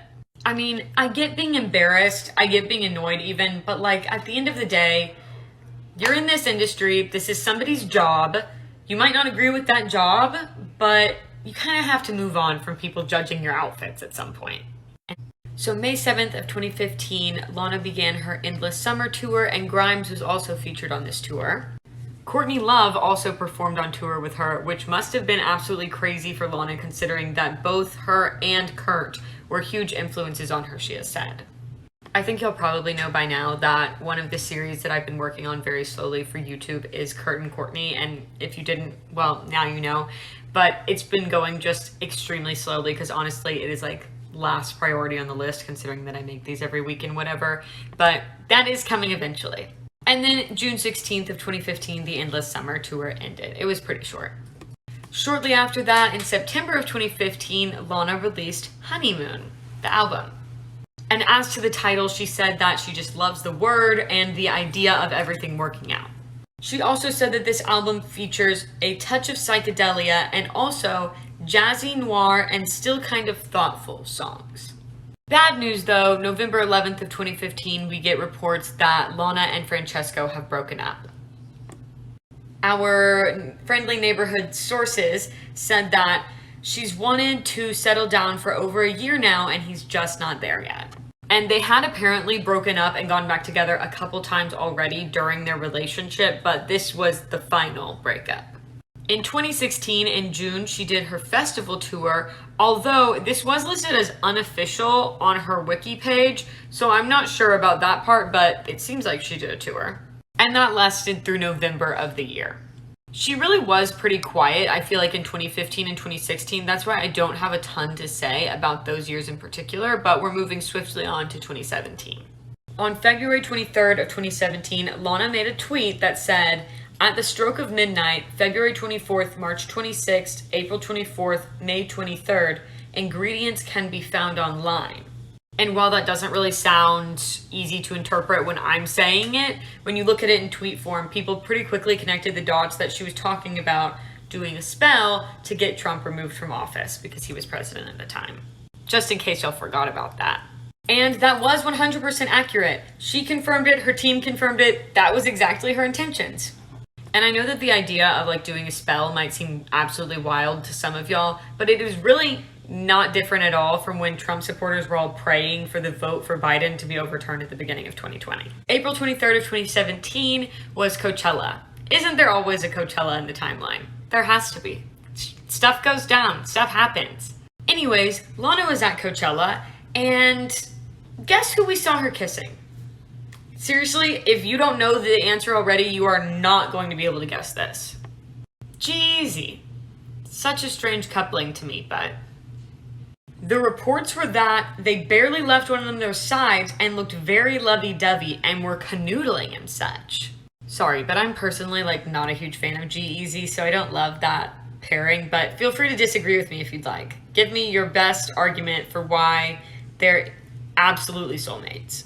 However, I will 100% bet that she refused to call him G-eazy and would only refer to him as Gerald, because she probably found that name super sexy, and I absolutely love that. Again, strange coupling in my opinion, I feel like they just have very different vibes to them, although she does have some hip-hop stuff, I know. But like, I don't know, I see her with a Gerald, but not a g-eazy. Anyways, this was the beginning of a supposed relationship between the two of them. And then July 21st of 2017, Lana released her album Lust for Life. And this album title is also the title of an Iggy Pop album. She has said that this was an album that took a lot of self-examination, and it also has a lot of songs about the state of the world in 2017. Probably all apply pretty much to today as well. Another thing about this album that's interesting is there is a ton of features on it. The Weeknd, A$AP Rocky, Playboi Carti, Stevie Nicks, Sean Ono Lennon. And you may notice that she is smiling on the cover of this album, which this is the first time that she has ever smiled on the cover of an album, which does tie into the fact that she says that this album is lighter, even though it has a ton of songs about the state of our world, which I find to be very dark. And her reasoning for the album being lighter was the collaborations, just people who are naturally just not quite as dark as her being on the album. But I do think another reason it probably is a lighter album is because of the ways that the world was starting to shift and the changes that we were starting to see. And in response to those darker times, I think a lot of the times humans try to cheer ourselves up, to lighten things up, and provide ourselves kind of some relief by retreating to happier places and happier things. I think that's a huge reason why Cottagecore blew up, of course. Now, there is a song called Get Free on this album, and she said that originally it started by telling my whole story and my thoughts on where I want to go next, but then she decided not to share that much. Once again, she is elusive, and that is part of her brand, and I think that that's definitely something that people love about her.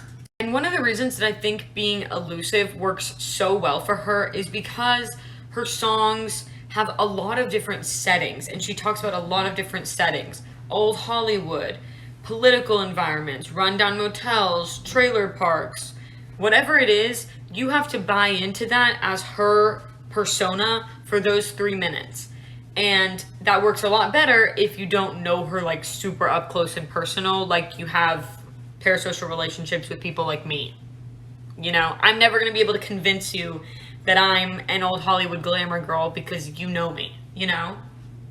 But also, I think that that works for any artist on some level because you want people to be able to relate to your music and to feel like they can put themselves into that experience and feel like it's their feelings, it's their voice, instead of just a character or somebody that they is a celebrity, you know? On September 17th of 2017, we found out that Lana and g-eazy broke up. Big sigh of relief, everybody. I know that was scary. It's over, okay? We're all okay. I'm kidding. I'm kidding. If you like g-eazy, keep on liking him. That is your prerogative, and I do not judge you for that. I just didn't think it was a good pairing. The gossip was, though, that g-eazy ditched Lana for Halsey, and that Lana was originally supposed to be on the Him and I song, but he replaced her after he ditched her for Halsey. Is it Halsey or Halsey? I don't know. I am now imagining an alternate timeline in which Lana is on Him and I instead of Halsey. What would that sound like? How would it be received? So much to think about here. A lot of thoughts. Also, now that we've established that they're done, let's go over some of the songs from Lust for Life because some people do speculate that a few of them are about g-eazy. First up is White Mustang. So here are some choice lyrics. Everybody said you're a killer, but I couldn't stop the way I was feeling the day your record dropped. Also, summer's meant for loving and leaving. I was such a fool for believing that you could change all the ways you've been living, but you just couldn't stop. And we are going to talk about the song In My Feelings. People also believe that that song might be about him, so again, here are some choice lyrics. Could it be that I fell for another loser? I'm crying while I'm coming. Get that cigarette out of my face. You've been wasting my time while you're taking what's mine with the things that you're doing. Talk that talk. Well, now they all know your name. And she also said, who's tougher than this bitch? Who's freer than me? You want to make the switch? Be my guest, baby. Lana really said, she's not me. Again, because she has an unreleased song called She's Not Me. One of my favorites. I mean, I cannot argue with her. Lyrically, it's very good. Also, I saw a person on Reddit say that they went to her listening party and she said, I could name names, but I won't. And then she made a G sign with her fingers. Got him. And then January 5th of 2018, she started her LA to the Moon tour. However, 2 days later, The Sun put out an article claiming that Radiohead was planning on suing Lana. And this was over her song Get Free that we just talked about. They alleged that it was way too similar to their song Creep and that she had plagiarized it. But according to The Sun, they were mediating behind the scenes so that they wouldn't all have to go into like a full-fledged lawsuit and pay all that money. And at the time, they said that Radiohead wanted compensation or to be credited on the list of songwriters to receive royalties. And right after that article came out, Lana tweeted and said it's true about the lawsuit and said that she offered them 40% of the royalties, but that they were demanding 100% and were relentless, so they were going full lawsuit. That same night, though, Lana had a show and she performed White Mustang that we think might be about g-eazy. She did a little ad-lib for us. After the line, "I couldn't stop the way I was feeling the day your record dropped," she said, "and it wasn't even that good." I truly love when they give us little juicy hints, especially at concerts where it's just the crowd sees it and they have the duty to tell the rest of us about it. Just the kind of little breadcrumb I love. Now, she also decided to make a statement about her lawsuit with Radiohead. She said, "I just want to say that I do have a particular song that Radiohead wants 100% of my publishing for. I just want to let you know that, regardless of what happens in court, the sentiment that I wrote in that particular song, which was my statement song for that record, my manifesto, I just want to let you know that regardless of if it gets taken down off everything, that those sentiments that I wrote, and I am still really going to strive for them, even if it got taken down." January 9th of 2018, Warner, who backs Radiohead, spoke about the lawsuit against Lana. They said, "It's true that we've been in discussion since August of last year. It's clear that the verses of Get Free use musical elements found in verses of Creep. To set the record straight, no lawsuit has been issued and Radiohead have not said they will only accept 100%. What really was going on, we couldn't particularly know because, like they said, there wasn't a full lawsuit made yet. Even though Lana said they were heading in that direction, they were still technically mediating. On March 25th of 2018, Lana played at Lollapalooza in Brazil. She had an encore during her show and she decided to play Get Free. And afterwards she said, "Now that my lawsuit's over, I guess I can sing that song anytime I want, right?" So it's over. Just like that. It's unclear if they ever actually went to court or if they just settled it separately, but either way, they kept it very, very quiet. And then September 30th of 2018, Kanye West posted this photo. And with it, of course, was a lengthy caption supporting Donald Trump. Lana replied to this post, and she said that Trump becoming our president was a loss for the country, but your support of him is a loss for the culture. I can only assume you relate to his personality on some level. Delusions of grandeur, extreme issues of narcissism." And then she just went on to say how she does not agree with Trump. Well, Azalea Banks saw this and she decided that she was not with Lana on this one. She tweeted saying, "Wow, okay Lana, this would be cute if you were consistent with your outrage and refused to collab with A$AP Rocky, who has physically women too. To me, this just looks like the typical white woman using a weakened target to pretend to be an ally, and said that you approve of A$AP Rocky because his victims weren't white." And then she continued to say how she felt that Lana was being very performative in her comments against Kanye because she was still working with A$AP. She also said that Lana knows that a white woman versus a black male will result in an immediate victory for the white woman, and that's why she targeted Kanye, and that you wouldn't dare challenge a black woman, and you would never in your white mind try to battle me on my ideas. And then she pointed out that Kanye is not your enemy or the enemy, and saying that if she wants to be mad and try and take someone down, the person he's supporting is the person to take down, not him. I understand Lana's post, but I also definitely agree with Azalea's logic that if you're going to be against people who are hurting women, you cannot just selectively choose and then like some of them. Like, that's not how it works. But I don't think that they were really against each other necessarily yet, but it was going to blow up. And before this, they were more talking the politics of it. It was more of an intellectual debate than like very targeted. But it became targeted. On October 2nd of 2018, Lana decided to respond to Azalea, and she said, "You know the Addy, pull up anytime, say it to my face.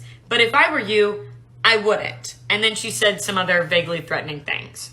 And Lana also tweeted, Banks, you could have been the greatest female rapper alive, but you blew it. Don't take it out on the only person who had your back. Woo, that is some hard-hitting stuff from Lana right there. Do you think that Azealia stopped? Do you think that she took to that kindly? No. On October 9th, she tweeted back at Lana and said, where's the pull-up tweet? I'm talking to my lawyer. To which Lana replied, tell him it's a promise, not a threat. And things only escalated, okay? Azealia tweets out, let's talk about arm workouts today. Example. This is an example of an aging white woman who got work done on her face and none done on her body, where she needed it most. Let's walk her through some upper arm workout. Of course, as you can imagine, the picture attached was Lana. This was very targeted.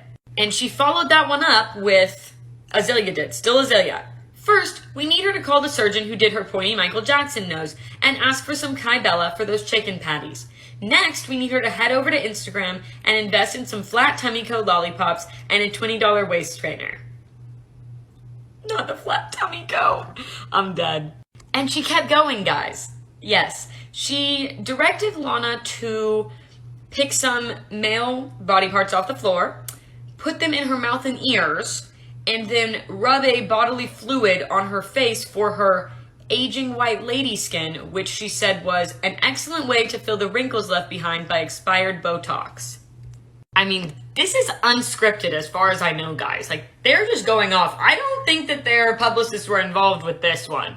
I can't see that being what happened.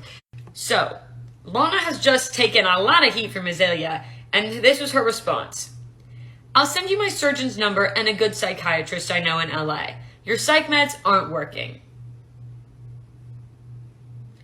Azealia replied to that. The same one that got you hooked on Oxy? No thanks. You're on your own with that. And of course the white woman makes fun of mental health, showing her truest colors. How'd that Trump spell work out for you, sis? All right then. 2 days later, on October 11th of 2018, Azealia quoted a tweet from a fan that said, don't let her ruin all that you've worked for. And she replied and said, honey, you know the big bad witch is smarter than that. When her house mysteriously goes up in flames while she is asleep inside, I want to see as many #Azealia voodoo hashtags as possible. A wild threat, but it didn't happen, so whatever. I think that was the end of it. Maybe they solved it off Twitter, or maybe Google Images just failed me wildly. But please comment your thoughts on that absolute roller coaster. I mean, I am winded. Wow. It really is hard to transition from an absolute episode like that, but we are moving on. And not only are we moving on, but we're moving on to 2019. We're skipping like a year ahead because not really much was happening in 2019 that I know of. Comment if you know of something, though, that was happening in 2019 that I don't know about. But let's move on. So July 24th of 2019, her LA to the Moon tour ended. And not long after that, on August 7th, the movie Scary Stories to Tell in the Dark was released. And Lana did do a cover of the song Season of the Witch for the movie. It's a great song, honestly. I really enjoy it. Did I see the movie, though? Absolutely not. No way in hell. I can't handle that. Sorry.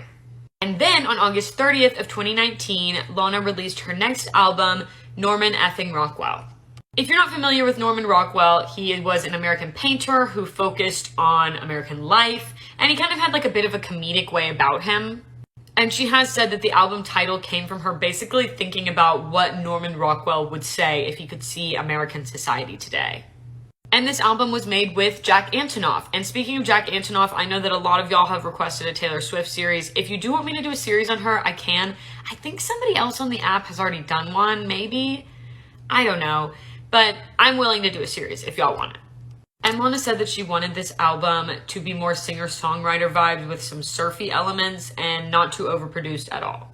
She also has a cover on this album of Doin' Time by Sublime, and she said that this song was actually done for their documentary, and her record company specifically asked her to do this cover. And of course, she did get attention for this album, including some criticism, as always. Lana always has some controversy. And one article that I want to talk about in particular is by Ann Powers for NPR. First of all, in this article, just as a note, she mentions Lady Gaga as Lana's closest peer and rival. So again, the frenemies notion seems to be strong, or like, they might not be friends, but y'all get the picture. There's like a weird tension, but also their fan bases intersect a lot. Anne also says about Lana, whether her music makes cultural connections that are obvious or obscure, they always feel deeply personal, individuated, like mementos, which I totally agree with. Another thing that she talks about in Lana's music is that it's all about wrong combinations, sunset dreams and dirty water, and that's one of her examples. But if you look closely, you see elements like this all the time. There's like fragile, gentle, feminine girl, but also powerful, sexually in control girl, which honestly is a great example of actually giving the idea that people can be more than one thing and that women can be both. And she does a similar description for men, usually as well. And she also does, like Anne says, usually talk about things that are seen as like dirty or cheap or trashy in a dreamy way. And I don't think that there's anything wrong necessarily with having us rethink our conceptions of those things and like, why is a trailer park wrong? Why is that a bad thing? Except that it feels to some like it's cosplaying poverty and kind of gentrification almost. And I know that a lot of y'all have already disagreed with that so far in this series, but I'm just saying that some people really feel that way about her. Anne also mentions the term pastiche in association with Lana's music, which is a postmodernist term. And I cannot explain all of postmodernism in this video, nor do I think that any of y'all actually want me to do that.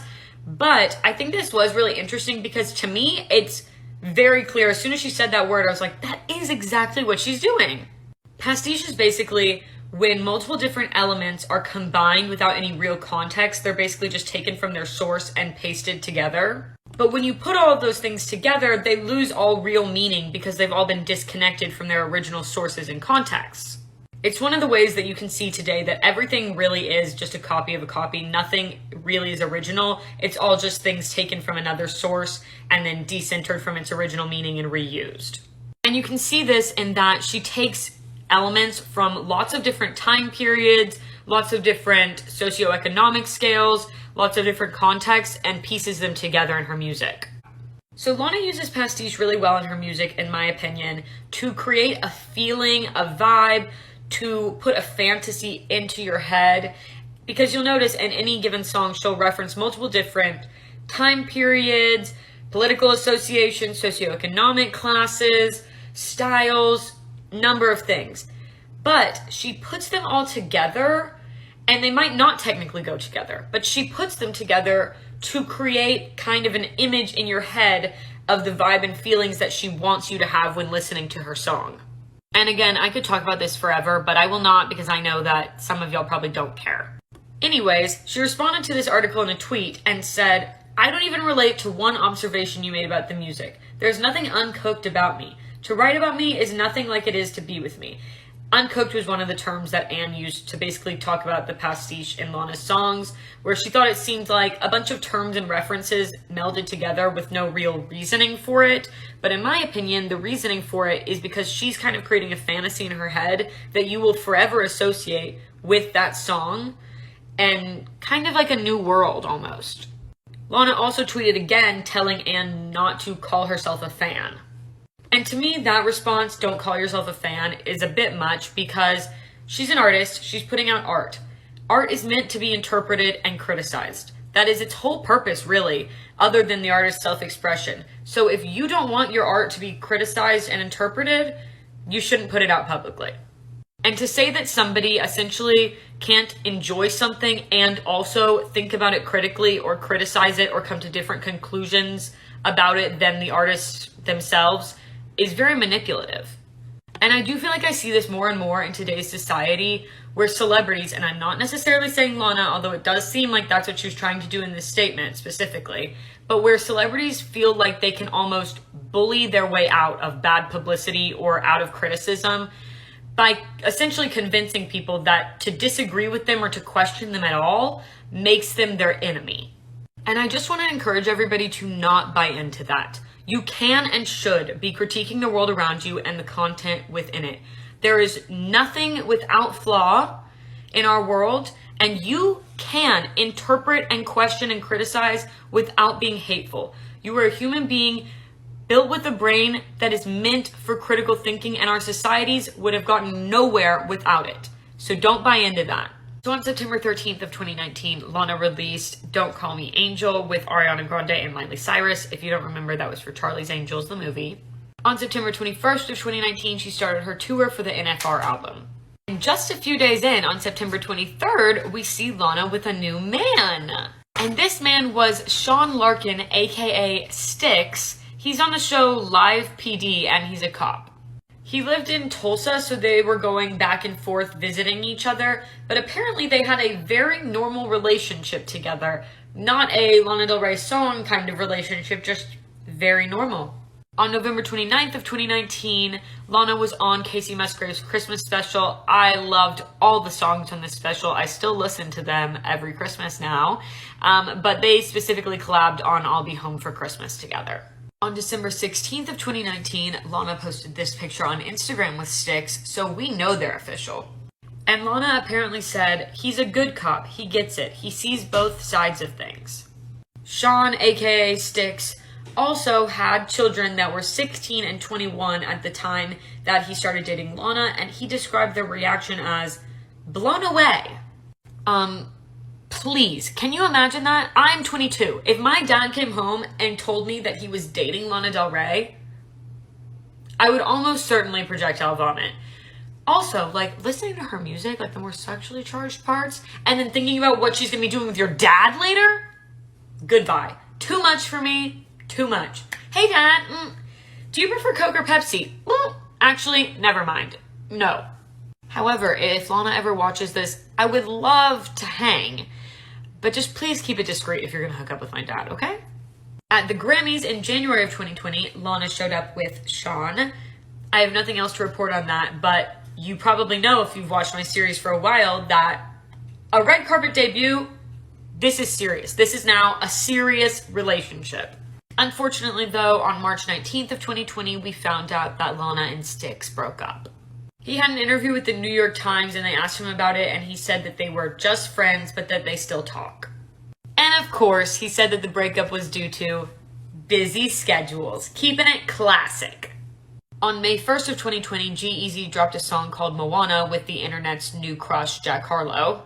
People were very quick to notice that there was a lyric that mentioned Lana that said, "They try to get me back, but I'm like, no, nah, I'm sorry. I don't want no drama. Nah, that's a hard no, pass." Makes zero sense when I say it. Made a lot of sense when he did. However, it actually does sound like you want drama when you call people out by name in your song. Just so you know, Gerald.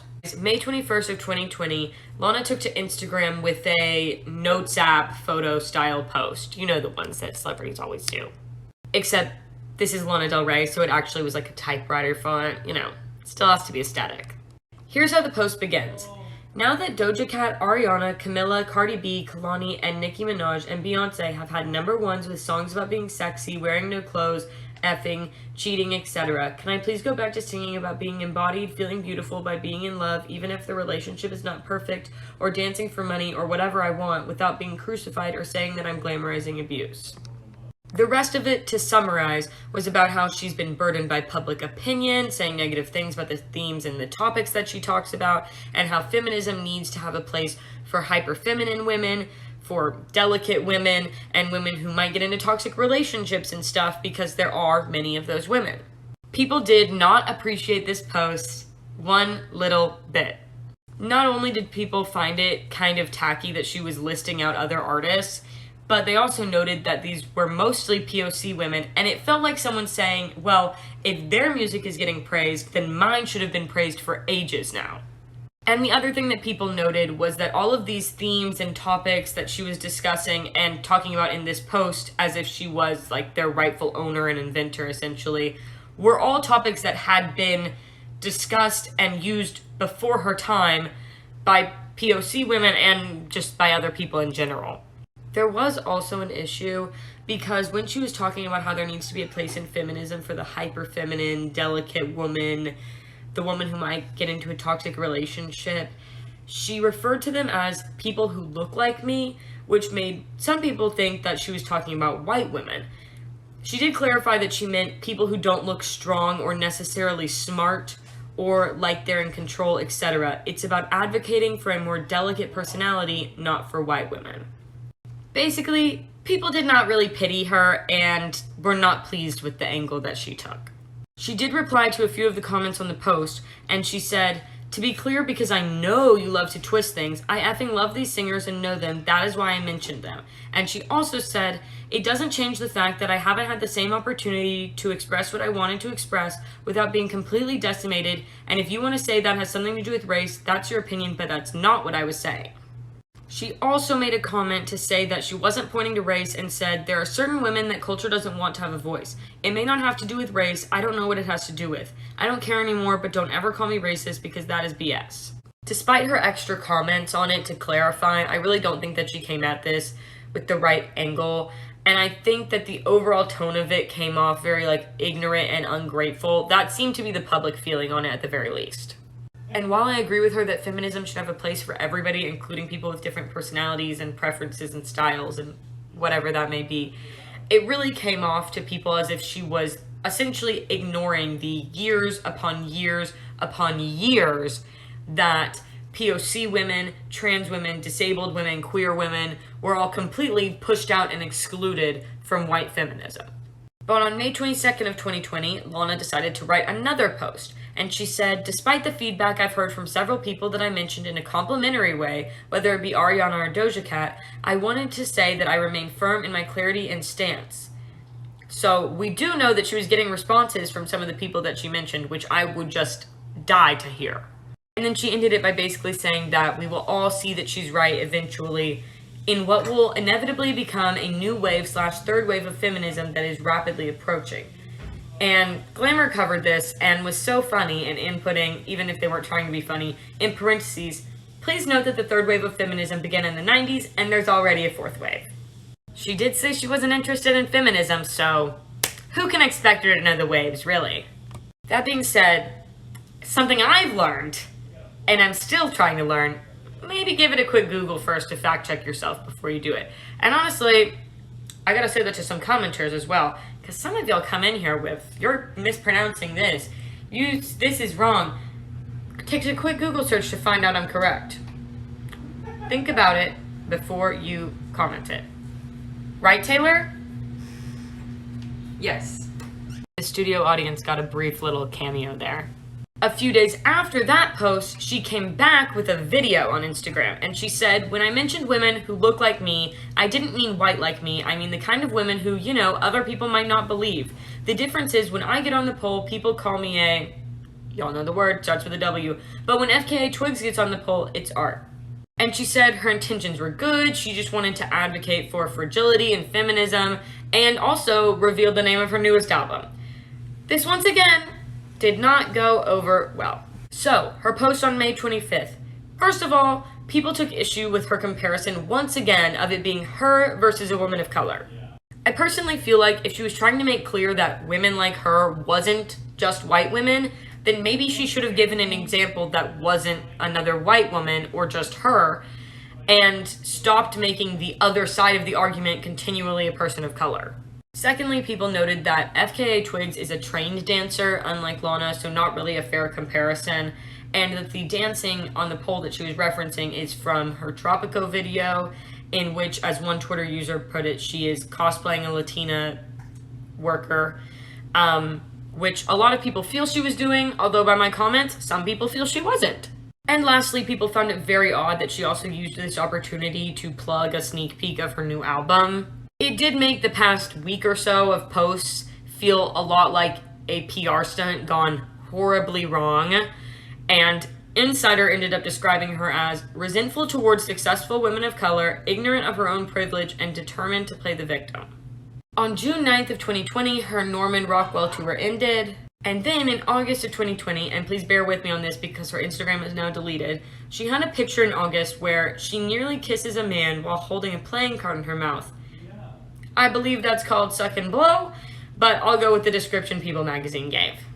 Anyways, this man, Clayton Johnson, commented, "I wish I was that card." And thus began speculation that they were dating, which they were, I believe. He is in a band called The Johnsons with his brothers, and he was also a member of Stereo Skyline in the past, if any of y'all remember that band. And supposedly they met on a dating app. Obviously the speculation is Raya, because what other dating app do you imagine that Lana Del Rey would be on? On September 29th of 2020, Lana published a poetry book called Violet Bent Backwards Over the Grass, and half of the proceeds went to the Navajo Water Project. The Navajo Water Project on their website state that 1 in 3 Navajos still don't have a sink or a toilet, so they bring clean, hot and cold running water to families across New Mexico, Utah, and Arizona. They seem like a great organization, and I'm so glad they're being supported. And on October 5th of 2020, Lana did a signing for her new poetry book. At this book signing, though, she was wearing a sparkly mesh mask. People were not very happy with this, mainly because mesh doesn't prevent the spread of germs in any way, shape, or form. And a lot of people felt that that was really irresponsible, because on the face of it, it was. But then her sister Chuck said that Lana had a negative test and she was staying 6 feet apart from everyone. Except then everybody saw pictures of her not doing that and very up close and personal with fans. So that backfired very hard. However, months later, she did come back to let everybody know that there was clear plastic sewn into the mask, so it was in fact safe. On October 31st of 2020, Lana was at a Halloween party with Clayton, and people noticed that, what is that on her ring finger? Looks like an engagement ring. Then on November 17th of 2020, Lana tweeted in reply to an article about her mesh mask. She cleared up the situation, but she also went further and talked about how she was clear who she voted for in the election, that person being Biden. Not that I was at the poll with her, but that's what she says. And she also said, I don't glamorize tough relationships. Relationships can just be tough, period. Every other singer sings about the same damn things. Always have, probably always will. And once again, this kind of flopped. People felt like she was trying to play the victim again, and frankly that this response was like way late. But Lana seemed to be unbothered by it and said she was working and donating and happy. On December 15th, Lana went on The Tonight Show. I believe it was virtual, but that's besides the point. We noticed the ring again, and then sources, our friendly sources, told people that it was indeed true and her and Clayton were engaged. Then on January 10th of 2021, Lana gave us a peek at her new album, just the album cover. And she swiftly added a comment that said, no, this was not intended. These are my best friends since you're asking today. As it happens when it comes to my amazing friends and this cover, yes, there are people of color on this record's picture, and that's all I'll say about that. We are all a beautiful mix of everything, some more than others, which is visible and celebrated in everything I do. In 11 years working, I've always been extremely inclusive without trying to. My best friends are rappers, my boyfriends have been rappers. My dearest friends have been from all over the place, so before you make comments again about a WOC POC issue, I'm not the one storming the Capitol. I'm literally changing the world by putting my life and thoughts and love out there on the table 24/7. Respect it. Also within that, she listed out by name some friends in the picture that were women of color, which she claimed were half of the picture. Now, why was she saying this? What comment was she replying to? Well, I don't know if the comments came first or not, because she wasn't replying to anyone with that comment, but lots of people did say that the cover was lacking diversity, and because it was vintage feel, well, we all know what was around in the 50s and 60s, okay? We can fill in the image ourselves, you know? Honestly, I feel like she really dug a hole for herself with that response, and here's why. I feel like she could have just said, half the women in this picture are women of color, and left it at that. But instead, she listed people by name. She talked about how inclusive she was. She talked about all the friends and boyfriends that she's had that are rappers, which I feel like when talking about diversity, just saying the term rapper sounds really strange and really unsavory to me. It really came off as though these people, like listing their names, it was almost like trophies, and like all of her inclusivity was this big accomplishment. It felt like an I'm not racist resume. That is what it felt like. To a lot of people of color, it felt very gross. To me, it felt very gross, but I'm not the one entitled to the opinion here, so if you're a person of color, please let me know what you think. I'm interested to know. Moving on though, February 14th of 2021, her and Clayton were in Alaska together. On March 3rd of 2021, she did an interview with Mojo magazine. First of all, can we talk about how she mentioned that she's working on an album of country music covers? I'm thinking it will be more old country music. I would love to see that. I think that she would actually do that really well. But she also said that she was with Clayton's family at their farm at the time, so it seems like they're going strong. On March 19th of 2021, she released her Chemtrails Over the Country Club album. The reasoning for the name was that the song mentioned all of the different parts of the album's subjects, and it mentions wanting so much to be normal and realizing that when you have an overactive, eccentric mind, a record like Chemtrails is just what you're going to get. And she said that this was a more vulnerable album. And she also spoke about how she wasn't sure what it would end up sounding like, or the vibe or the genre, for a very long time, but she described it in the end as Midwestern sounding. On July 22nd of 2021, Lorde released her song Stoned at the Nail Salon, and people immediately thought that it sounded really similar to Wild at Heart off of the Chemtrails album. It was pointed out that Jack Antonoff co-wrote and helped to produce both of those songs, but people were still kind of annoyed because they were like, why are they so similar, Jack? Why would you put either of them in this position? Why? The answer is probably that he produces so many songs that eventually they have to repeat and he's probably lost track. I have no idea though. Regardless, people were accusing Lorde of copying Lana, and they already had a little bit of tension, if y'all remember that from back at the beginning of the series, so that wasn't really helping it. I will point out also though that it was mentioned that Lorde had talked about her song Stoned at the Nail Salon in a newsletter over 2 years ago. And Lana's patterns of making albums is a little bit quicker than that, so it is possible that Lorde actually had her song before Lana had hers, but Lana put hers out first.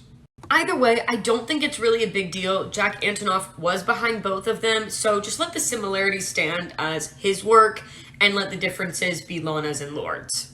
On September 10th of 2021, Lana posted on Instagram to let us know that she was done with social media. She said it was simply because she has so many other interests and other jobs she's doing that require privacy and transparency, and that she was working on some different endeavors. And she also teased an album that would be spoken word poetry coming out in the future, and I don't know if that's her Violet Bent Backwards Over the Grass on audiobook, because I think that that's already out. I don't know if it's separate. Y'all tell me in the comments. I'm sure somebody knows. Not too long after that, on the 23rd of September, an article came out about the Lana Del Rey and Lorde debacle. Supposedly, after people called out Stoned at the Nail Salon, Lana actually got the song looked at and got lawyers involved. And the sources were saying that supposedly Lorde offered Lana a percentage of her royalties, and Lana declined that, and she basically just wanted Lorde to admit that she copied her and was willing to sue Lorde to get that outcome. Honestly, if I were Lana, I just personally wouldn't invest in this, because even if she does sue her, she's probably not going to get the admission that she really wants. She'll probably just get paid a portion, or Lorde would take the song down. I don't think it would end up being that satisfying. On October 22nd of 2021, Lana released her newest album, Blue Banisters.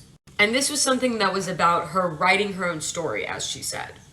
One particular song on the album, Sweet Carolina, was actually co-written with her sister Chuck and her dad. You've probably heard it on here. It's the one that references crypto forever. So weird to hear stuff like crypto referenced in music, but also I guess like it's a part of our world now. It's just so strange, you know? And remember Barry James, the first boyfriend that we talked about? Well, he worked with her on this album in multiple different capacities, writing, producing, music, pretty much all of it. Not on every song, but he worked in all the different capacities, I mean. October 30th of 2021, we got the news that Lana and Clayton broke up. The sources said that lockdown has its struggles and they've sadly gone their separate ways, which seems honest. On November 5th of 2021, though, not too long after, Barry James released a duet with Lana called Riverside. And apparently it was all written and recorded while they were still dating, but he had never released it, so he got her permission, and here we have it.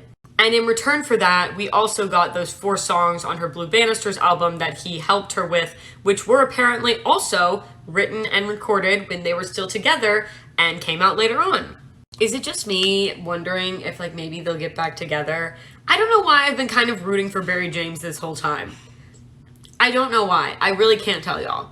On January 22nd of 2022, Lana had a song in Euphoria called Watercolor Eyes. It is very much a classic Lana song in my opinion, not so much her old stuff, but over time I feel like her sound got lighter, breathier, airier, and it definitely fits with that. I'm sure many of y'all have heard this song. It's a very trendy song on the app, and I'm sure that many of y'all have seen Euphoria. I have to confess, I have not seen season 1, and I've only seen parts of season 2. Since y'all have probably seen this whole series, if you're watching me right now, you know that I listened to Lana Del Rey from a young age. I read Lolita growing up.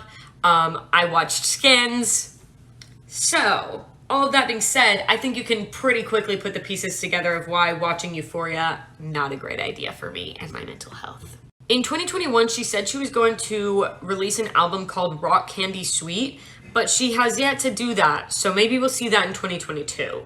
And with that, we are done. If you enjoyed this video, please leave a like, comment any additions you might have or any thoughts or opinions. I'd love to hear them, as well as any series suggestions or new video suggestions in general. And if you want to see more of me and more of my series, please consider subscribing, and I'll see you next week with another one.